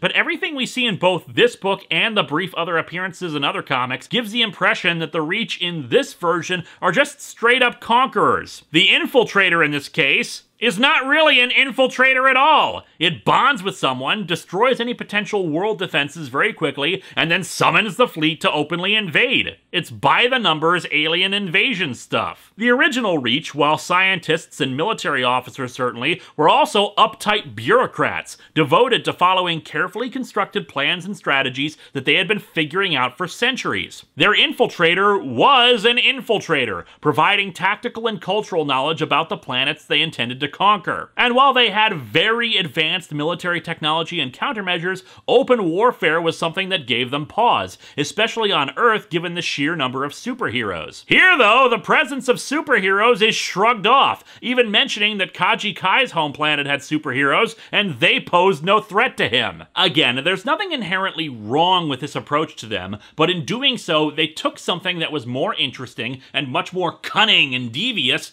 and turned them into old movie serial villains, twirling their mustaches and shaking their fists at Flash Beetle, champion of the universe. Issue 4 is where I originally stopped reading the book, and for good reason. After several more instances of Jaime being unable to admit his identity and dealing with generic bully crap, Paco spots him without his helmet on, and the Scarab stabs him through the heart. I think we've moved on from total eclipse of the heart to shot through the heart and you're to blame. But yeah, that was the final straw for me. I actually did think that they were going to kill off Paco to maintain the whole secret identity crap, and a book that gleefully killed off beloved, developed supporting cast members for such idiocy was not something I wanted to read. Sure, Nadia's death in the original book was bullcrap, but I get the impression something more was going on there behind the scenes since it was the end of the book. But no, fortunately Paco does not die here. He gets the Scarab to use its built-in healing systems to crawl inside of Paco and repair the damage. And after some really forced and uncomfortable love triangle nonsense about Brenda blaming herself because she rejected a date offer from Paco, LaDama admits she knows who he is and tries to use magic to get the power of the Scarab from him, the situation leading to the house being teleported somewhere. I don't know. Wherever the hell the house in Poltergeist went. And that's the end of LaDama in the book. I mean, they probably intended to bring her back, but nope! 5 issues in, and she's been sent to the cornfield. And it's not like anyone cares either. Even Brenda is just like, huh. Oh, but that leads into the next major problem. At the end of issue 5, we see that there was actually a downside to the built-in healing systems of the armor. Apparently it operates like a second Scarab, so it takes control of Paco and sends him out to attack Jaime, since Kajida hasn't fulfilled its mission to conquer the Earth. It's apparently even stronger than Jaime. What the hell kind of sense does that make? According to the Scarab, this sort of thing is a backup protocol. Why is your emergency system better than the actual one you have in place? But then again, this is an odd duck already. The first few issues of the original series were about establishing the characterization of everyone and their relationships with one another. Why these people meant so much to Jaime. Here, we're just thrown into it without that build-up, which would make sense if they were hoping to attract fans of Jaime's original series, people who were already familiar with it, except that this is also trying to contradict the things that people liked about Jaime's original series, so it alienates that audience. Plus, that goes against the mission statement of the New 52, to attract new readers. So yeah, they're characters in the book, but new readers don't have that same knowledge of how closely knit these characters are supposed to be, and why it's significant that Jaime's best friend is infected with spin-off Scarab. Sure, on a purely technical level, best friend turned evil equals bad thing, but without the same emotional connection developed in the original series, a new audience feels nothing about this. Hell, the dialogue between the two undermines both possibilities, since spin-off says he can read Paco's thoughts and admits that Paco thinks Jaime is pathetic. And what's more, Jaime responds that he thinks Paco is pathetic because he's a high school dropout. If I hadn't dropped the book earlier, I would have at this point. Creating conflict between friends is one thing, but this issue shows that Bedard did not understand these characters at all. Oh, but it's not even just that, it's what happens next. Yeah, it gets even worse.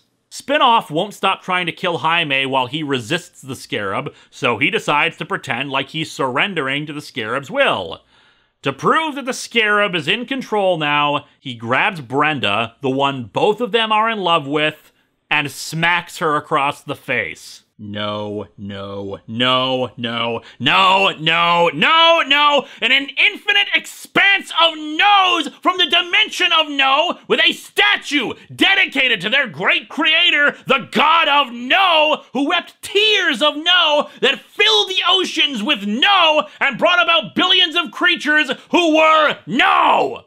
This is Brenda, the one Jaime fears losing above all others, the one who is pretty much part of his family already, the one that Nadia and Hector were jealous of because of her relationship to him, the one who had an abusive father who once put her in the hospital. I don't care if it was a ruse, I don't care if it was to protect her, he would never, never hit her, ever. The instant he did that, he would turn his weapons on himself to make sure he could never hurt anyone ever again. He even points his cannon at her head, despite the fact that the last time he aimed a weapon at a friend, it ended up stabbing him in the stomach. Go to hell, comic! This is by far the worst issue of the book, bar none.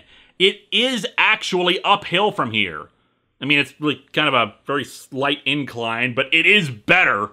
But yeah, with those actions, Spinoff goes dormant again, and the Scarab says they should remove the medical device from him. Jaime refuses, since it's still keeping Paco alive. Bugsuit, you are without a doubt the worst thing that ever happened to me. I mean, it's taken you less than 3 days to completely wreck my life. There is logic in what he says. The Reach have actually left orbit as well, since they're being recalled to attack the Blue Lantern's home planet over in Green Lantern New Guardians. A book that already loses points because we did not see Snowflame resurrected as a Lantern. But yeah, after all those fun times in the first 6 issues, Jaime flies off to prevent himself from hurting anyone else he loves. So naturally, being from El Paso, Texas, yeah, sorry about that slip up last time, naturally the first place he decides to go to is, New York. I mean, not even Dallas or Houston or anywhere else in Texas, just immediately to New York? What? Okay, he says that it's because New York is crawling with superheroes and he needs guidance from some if he's to understand this stuff. Then again, I'm not even sure why he's trying to follow on that path when last issue it was admitted that the Scarab's mission is to take over the Earth! Oh, but of course we can't even just forget about the crap that happened last issue. We need it on a friggin' Times Square screen as part of an interview about a website. Super fail. I don't doubt that such a website talking about heroes and villains doing their thing would exist. I'm just confused about where the hell they got this footage from, when we could see the streets last time and nobody else was around! Great continuity! But whatever, this is a subplot that goes nowhere. Both this and the next issue are about Jaime running into a supervillain called Stopwatch, a guy whose body is in perpetual temporal stasis due to his time travel experiments kind of, well, blowing up in his face and fusing his body with a bunch of shrapnel at the time of the explosion. Oh, so that's how solidified time works. The guy is working out of the top floor of a shelter for runaways, so Jaime's investigations lead him there, where he can conveniently blend in since, you know, he's currently a runaway. Unfortunately, the guy running the runaway shelter is also working for Stopwatch, so that sucks. I'll get into that more a little later, but the point here is that Stopwatch is hoping to finish his time travel experiments so he can go back in time and undo the accident that occurred to him. Of course, neither Jaime nor the Scarab believe in the guy, who has accidentally killed several runaways who started working for him, so they fight, he runs away, and is never seen again. We hope you've enjoyed No Moral Theater. This leads us into issue 9, wherein he runs into Kyle Rayner and his band of other colored lanterns. I get the impression that the New Guardians were supposed to lead to something major, but probably due to the constant Green Lantern events, it basically just meandered around for 40 issues looking for a point. After some misunderstanding and fighting, as you do, not helped by the Scarab being afraid of the lanterns, Kyle is the first friendly face he's had in quite a while, but unfortunately he's not that helpful, only able to inform him of who the Reach are. Hell, we once again have an instance of Jaime trying to reveal his identity since he needs to trust somebody, but now Kyle is telling him not to tell in order to keep his friends and family safe. And to be fair, Kyle's backstory is specifically tailored to that, being the origin of women in refrigerators, but for crying out loud, just give the kid a break already! Yet again, the book is trying to make progress in being good, but it's slapped away. Not helped either by the announcement of the Reach attack on the Blue Lantern homeworld, so Kyle has to vamoose out to help them and leave Jaime, yet again, high and dry. So now we can compare Jaime to Spider-Man, where his powers cause him nothing but misery and pain. And then in the next issue, Jaime tries to go to the government for help. Although, of course, it's the government. Of course it wasn't going to be helpful. And to make matters worse, in the New 52, the Department of Extra-Normal Operations is still run by Director Bones, whom you might recall from way back in the Titans retrospective as the douchebag who had a cunning plan to get back a bunch of superpowered kids that he evidently never implemented because they came back for entirely different reasons. He gets Jaime strung up, tortured, and experimented on, even telling him he's property simply because his gut tells him Jaime is a bad seed. A pretty impressive feeling for you to have, Director, considering you are literally a walking skeleton with no organs. You know what I'm reminded of? There's this Star Trek Voyager episode called Course Oblivion. Long story short, the episode is about a cloned crew that thinks they're the original crew, and eventually they start dying. Every attempt to save themselves fails, and they all eventually die without even the original crew meeting them and learning their stories. Just a complete and utter tragedy from beginning to end. My theory about that is that with how Voyager managed to succeed over and over again, despite all reasons saying they shouldn't, every bit of karmic backlash got transferred to these poor clones. And I think the same thing is happening here. All the bad luck that the original Jaime didn't possess, all the negative things that could have happened to him, all of it is getting transferred into the new 52 Jaime. I don't know, I've just had Star Trek on the brain this last month. Like, I should have done something before now. Still, I hope my point is clear. It's not helped by the next issue where, after escaping from the DEO, we get an appearance by Booster Gold, who wants to kill him because, in the future, he recalls there's a Reach invasion of Earth and thinks Jaime is the advanced scout. It's not made any better that he tricks Jaime to do it, going on TV to claim he just wants to be his friend and help him out of a jam, and then throws the first punch, flat out lying on national television and attacking someone who approached as a friend. And it was after reading this issue that I made a revelation about this book and, to a degree, the new 52 overall. And it can all be summed up by a classic catchphrase. No respect. No respect. One of the underlying themes of Jaime's original solo series was mutual respect. The characters respected each other. Jaime respected the Peacemaker, respected Brenda, respected La Dama, his parents, the posse, other superheroes, and everyone in turn respected him back. Hell, when it came to his parents, both the Peacemaker and Guy Gardner deferred to them when they were berated for not showing proper respect and decorum in their home. Even La Dama and Jaime's father have a confrontation where it's clear they have at least a little respect for one another. In this book, though, nobody trusts anyone. No one respects anyone. They lie, attack, assume, and show nothing but disdain for the other over and over and over. And when a character does show respect and trust, they're met with betrayal and aggression. From Booster Gold to the DEO to La Dama to the owner of the runaway shelter to even Kyle at 1 or 2 points. Nobody trusts anybody now. We're all very tired. You got that right, McCready. It's so very tiresome. You just pile so much on the kid, and it's exhausting for the readers, too. He needs a break. Someone who won't try to shoot him in the back. Fortunately, that salvation comes from Fat Grandma! My God, this is the darkest timeline! Well, actually, this is not Fat Grandma, whoever the hell that is, but it is a grandma. Jaime's, to be specific. She and a few others overheard Jaime speaking Spanish during the fight and, having been informed by Jaime's parents that he was in town, put 2 and 2 together. We had actually met Jaime's awesome grandmother once before in the original series during the Spanish-speaking issue. His mother had indeed told her the secret and she was more than happy to accept it, since the last thing he needed was his family not being supportive of him. But yeah, she and the others defend Jaime, and Booster BS's it, claiming it was just a test to see if he could join the Justice League International,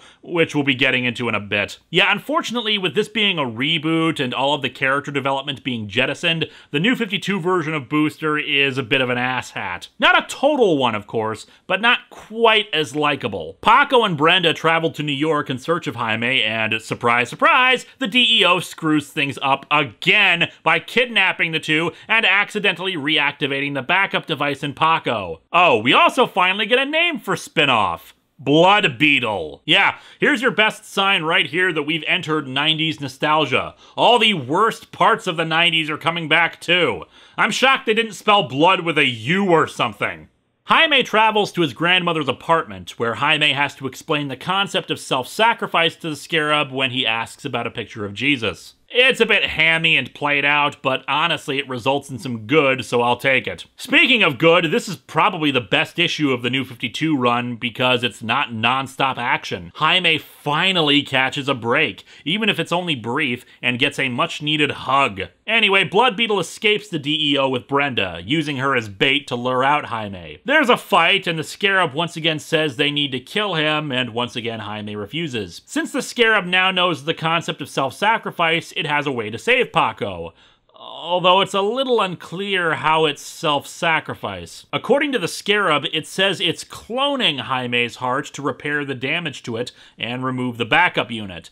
But cloning shouldn't actually require any sacrifice, yet Jaime says it patched his heart with a bit of his own.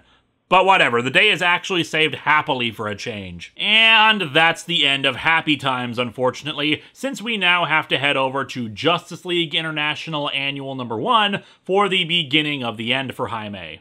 As I mentioned last time, the JLI of the New 52 didn't have any of the backstory that had been established in Justice League Generation Lost. It was also pretty clear that there were some crossed wires somewhere concerning characterization and motivations. Despite the fact that the JLI were getting support from Batman in the book, over in the main Justice League book, Batman was deriding their existence. Booster Gold was a much more likable hero here, more resembling how he did in his original book from the 80s. Heroic, but happy to have fame. Not surprising given that it was Dan Jurgens who wrote the book for its brief existence, but the end of the team came in its annual issue, written by Jeff Johns and Dan DiDio, Johns being the one who wrote the main Justice League book. And surprise, surprise, the annual is not very good, especially when the final main issue of the book had Guy Gardner proclaim that he was going to stick with the team despite the hardships they had encountered, and then in the annual immediately quits. And because I've been hard on the New 52 this entire video, let me just say,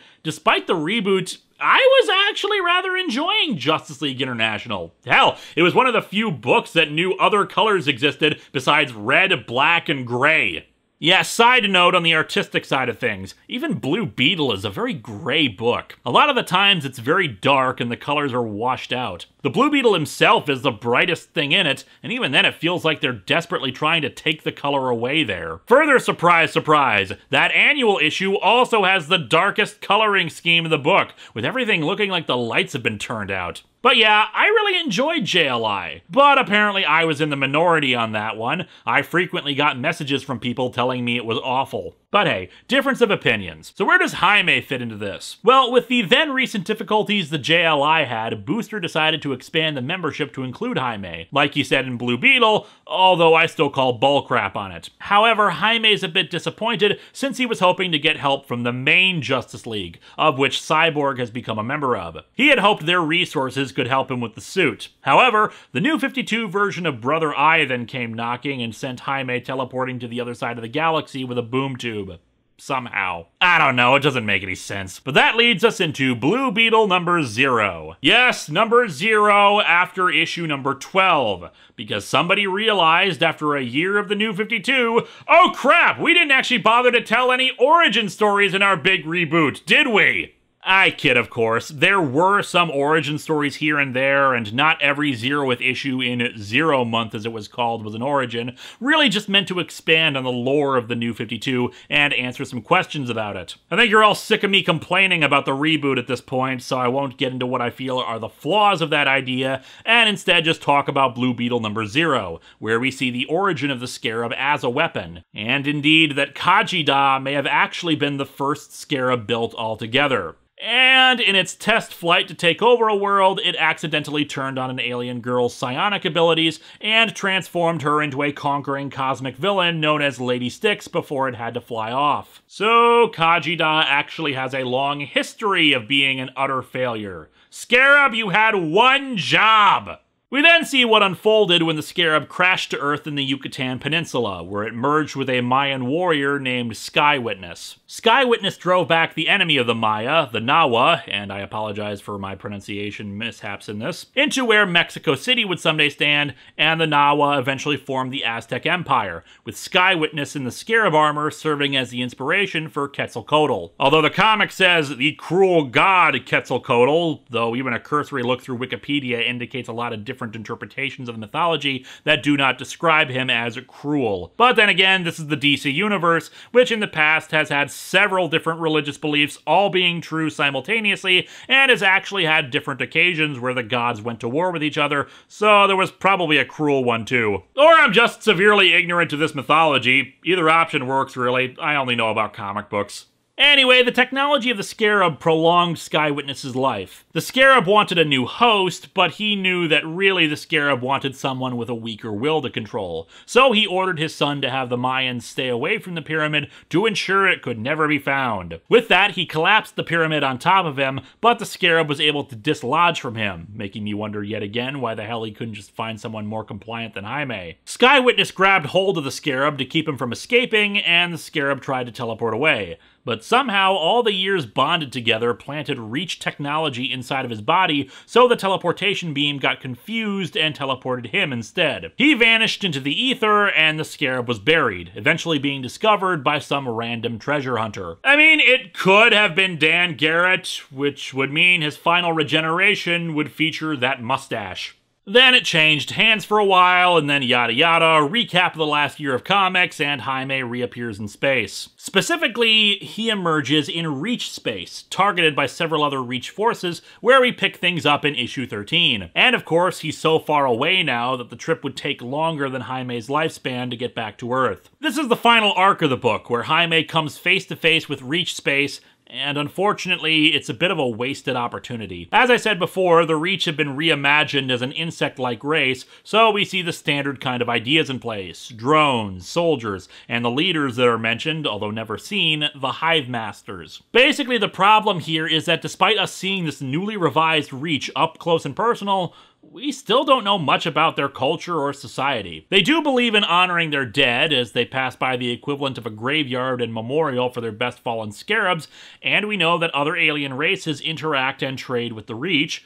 But beyond that, not much really. They also have great respect for their most well-known conquerors, who apparently enjoy some kind of celebrity status among other warriors on the planet. Anyway, getting back to things, in a bit that makes absolutely no sense whatsoever, Sky Witness emerges from the Reach's honor tomb. Rise from your grave. Okay, teleporting away I could get, but if the Scarab could teleport all the way back to Reach space on its own, why the hell can't it do so now? Sure, it was suggested earlier that Jaime wouldn't survive faster than light travel, but Sky Witness apparently did. Sure, he was transformed so that he has Scarab tech in him, but apparently he survived well enough to become a friggin' zombie. Of course, that assumes he is a zombie and just hasn't been unconscious this whole time until Kajida was nearby. But then, if he was still alive, why put him in the tomb? In addition, it's only now that the other bugs notice him and go, "Hey, wait a second. Your species is kind of distinct from humanity, you know. Even the infiltrators and the like have similar designs. Said design is not skeletal humanoid with big red spot on his face and armored booty shorts." And yet they still let him go because he has scarab flesh, and don't even wonder how the hell he got out of his grave. Oh, and on top of all that nonsense, we have a changed premise from the 0th issue. There, Sky Witness had noble reasons for wanting to keep anyone else from having the scarab, whereas here, he's flippin' nuts and refuses to let his second skin be worn by anybody else. And yes, both written by Tony Bedard. I honestly don't get how that happens. Although maybe Sky Witness went nuts after sitting in a grave where the bugs are not trying to eat his body, but honor it. Kaji Kai re-enters the story, and what's shocking is that this is the first person that Jaime has met, even with everybody else, who does not try to kill him. And it's from the race that wants to conquer his home planet. Kaji Kai explains that he knows who Jaime is and wants what he has, the ability to resist the scarab. He's gotten better at it since the Blue Lantern planet was invaded, but he's still nowhere near that level of control. Although I'm not sure how true that is. Still, he figures that they can free all the people under the control of the scarabs at once by attacking the planets the scarabs come from.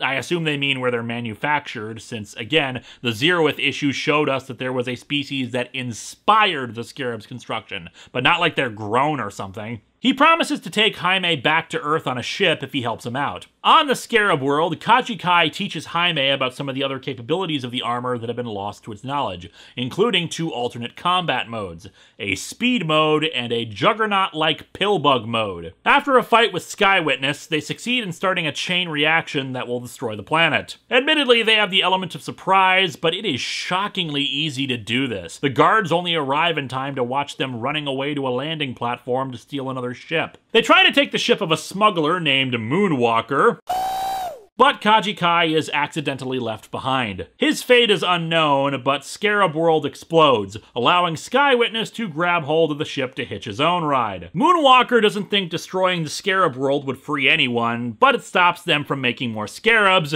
which frankly means the Reach are gonna be pissed, so he's trying to haul ass out of there. The Reach have also put a bounty on his head over this, but Moonwalker promises to just take him home, although it's gonna be a long trip. Let's shake hands and agree not to backstab each other. Most people call me Moonrunner, and while I'm flattered by your offer, I don't really like you that way. Jaime is confused, but the Scarab explains that Moonwalker's species reproduces by shaking hands. Holy crap, a legitimate joke! And kind of funny, too! Only took him 15 issues to do it! Using a communication unit, Jaime is able to beam a message back to his family and friends, coding it as if it's just the Blue Beetle talking, saying that Jaime is safe, he loves them all, and that he's going to try his damnedest to get him home. Unfortunately, that transmission is intercepted by the aforementioned Lady Styx, who proclaims that Jaime will be a perfect contestant on The Hunted, a popular reality show in this section of space that she controls. This leads into the final issue, a bit of a battle royale between Jaime, Lady Styx's guards, and Sky Witness, who gets killed. And so the Blue Beetle ends with his message reaching Earth, and Jaime captured by Lady Styx's guards, with the captions informing us that his adventures will continue in Threshold. Threshold was intended to reintroduce a bunch of DC space characters into the New 52, written by Keith Giffen.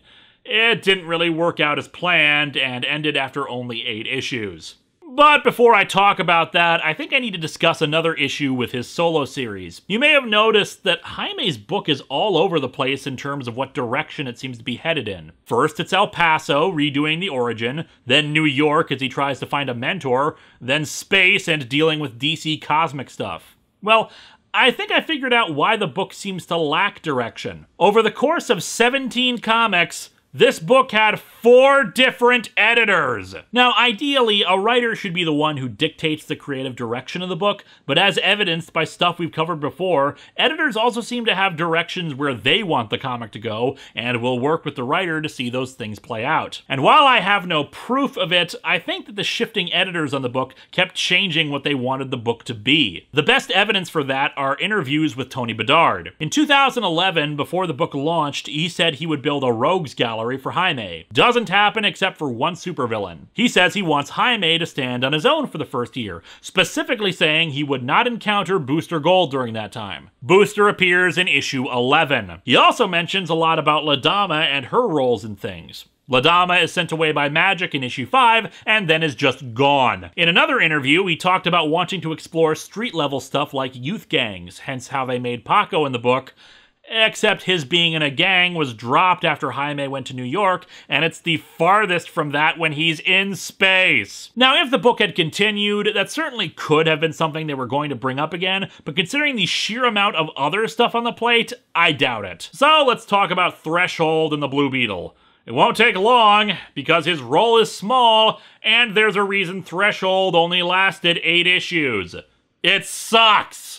I don't even know why the hell it's called Threshold. I don't think that word is even said at any point. As I said before, the purpose was to reintroduce a bunch of DC space characters. Now, to be fair, this was 2013, and by this point, DC wasn't going for attracting a new audience anymore. The problem is that these various space characters, some of them are so obscure that I've never heard of them. And some, like the cartoonish characters of Captain Garret and his amazing zoo crew, are rebooted into anthropomorphic animal bounty hunters. I'd say it was a blatant attempt at ripping off Rocket Raccoon's sudden popularity from the Guardians of the Galaxy movie, but this was made before then. So it was already facing an uphill battle reintroducing characters that weren't exactly popular attractions to begin with, but add on to that the fact that it had a pretty big cast, so we didn't have much room to do character development, plus it wasn't exactly some thrilling new idea for its plot. The Hunted, that space reality show I mentioned before, is basically a planet-wide manhunt for criminals released by the show's producers. Anyone on the planet is allowed to shoot them and claim the bounty. It's simple and it's been done before,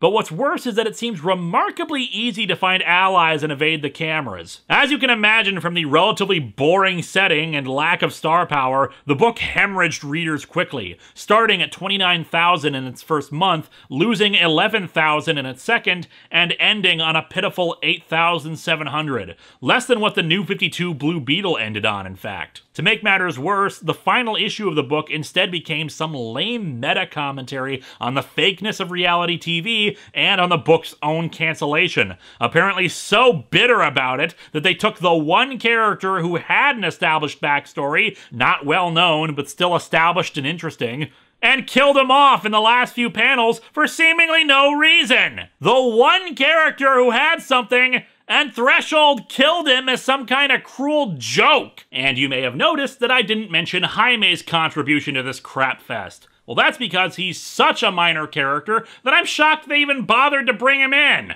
I assume it was to try to give some more star power to this, but I remind you that his book was canceled due to low readers. 11,000 as it happens. Since he's not in the first issue, I'd actually guess that the loss from the first to the second month is all of his fans who didn't want to read this crap. Oh, but he is in it! While unconscious, they somehow modified his scarab so that it could operate while he was asleep, but that's ignored after the first time it happens. Then he sulks around trying to figure out a way home and meets up with Lonar, one of the new gods that he actually met in his original series in a two-part story that I didn't bring up because it didn't really contribute much to anything. And the dude uses Jaime as a distraction. Jaime has a standoff with some locals, and then in the final issue, he's basically an afterthought. A producer of The Hunted tells him he didn't bring in the ratings they were hoping for, and they use a teleportation system to send him back to Earth. And that's the end of Jaime and the New 52. I'm not kidding! That was 2.5 years ago, and Jaime has not been seen since. We don't even actually know if that did teleport him to Earth. We do see Jaime one more time, and it's in a background shot, one likely put there by complete accident, although it does segue into our final Blue Beetle stuff to talk about, Convergence. Like I said, he's just among a group of other space characters and says nothing. But what was Convergence? It was 2015's big crossover event to coincide with the 30th anniversary of Crisis on Infinite Earths and ending the New 52 branding, although the New 52 universe itself would remain. But here's the weird thing about this crossover. It wasn't actually a crossover. Some of the New 52 versions of the characters appeared in it, but they're only spectators. Convergence is basically a love letter to everything pre-New 52. As an event, the main story itself is okay. Not great, but for what it is, it's not offensive. There's only one major character death, and it's one that I was actually quite certain narratively was gonna happen sooner. No, the real meat to the book is in all the tie-ins. All the regular books were put on hold for the 2 months the series was coming out, instead creating 2-issue miniseries to bring resolution to a lot that had come before, since the New 52 had come on so abruptly for a lot of creators. The tie-ins are fantastic, from getting additional resolution to Stephanie Brown as Batgirl to a revisit to Marv Wolfman's New Teen Titan days. From the Seven Soldiers of Victory to the JSA to the Marvel family, heroes act like heroes and they get to save the day. Best of all of these was for Titans, wherein Roy Harper gets to have Leanne resurrected. Now, the method of Leanne's resurrection makes absolutely no sense when you stop and think about it and just creates a myriad of plot holes. My reaction to that, however, screw it, Leanne's alive, up yours, cry for justice, party hard!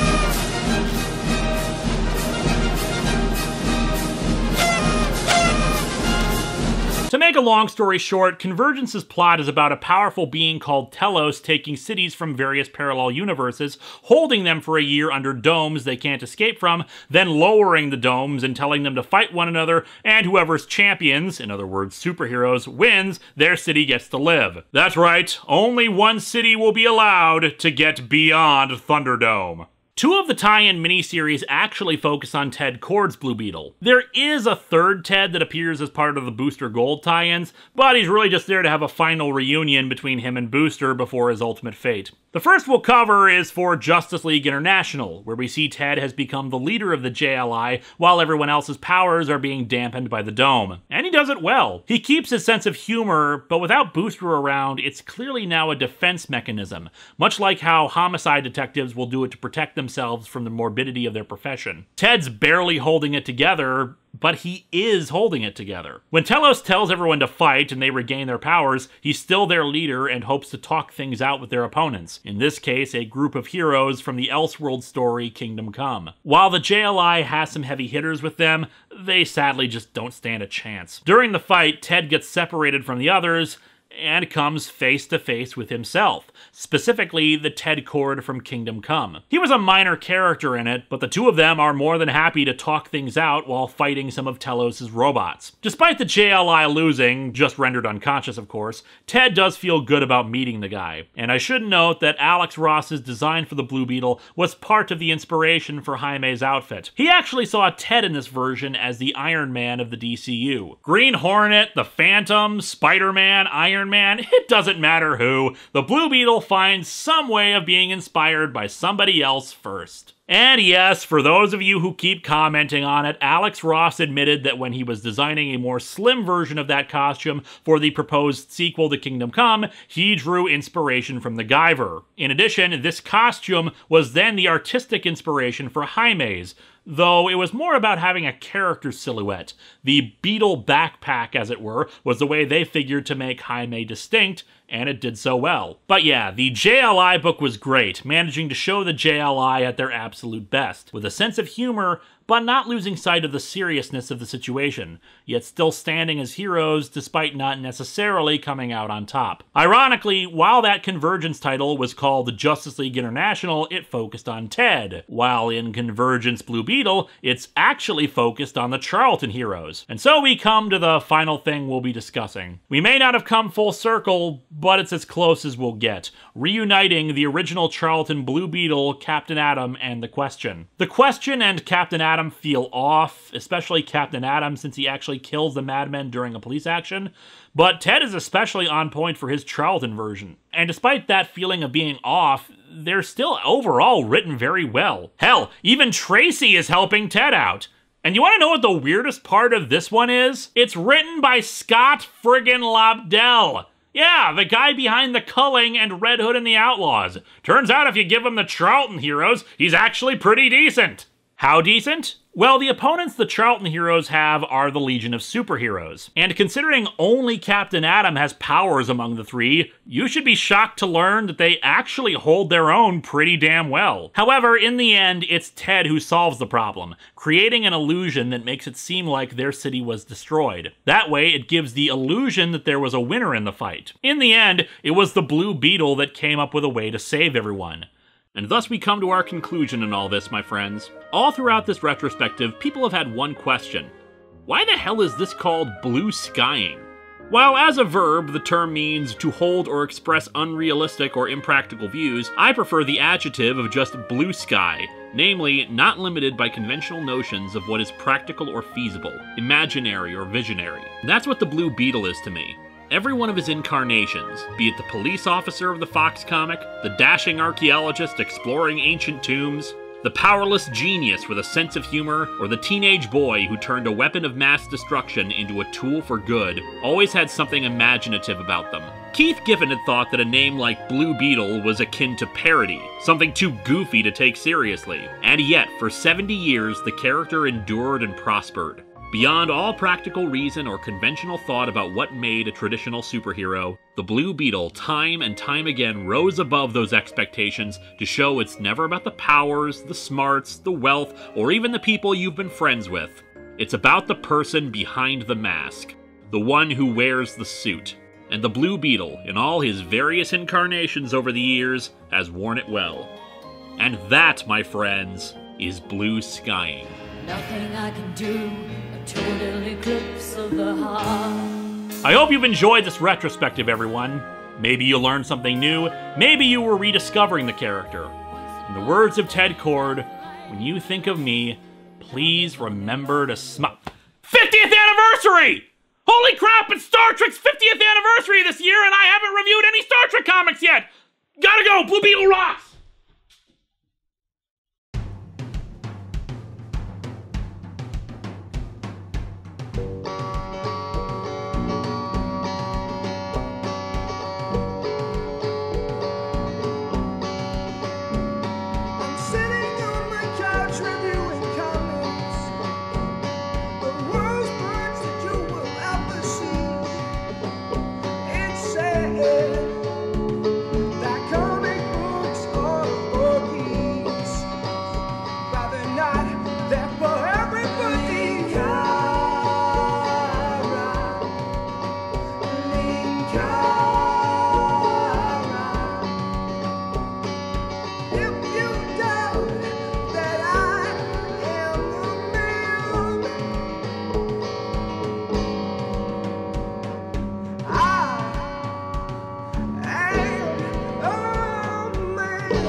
Big dicks must be brought to justice!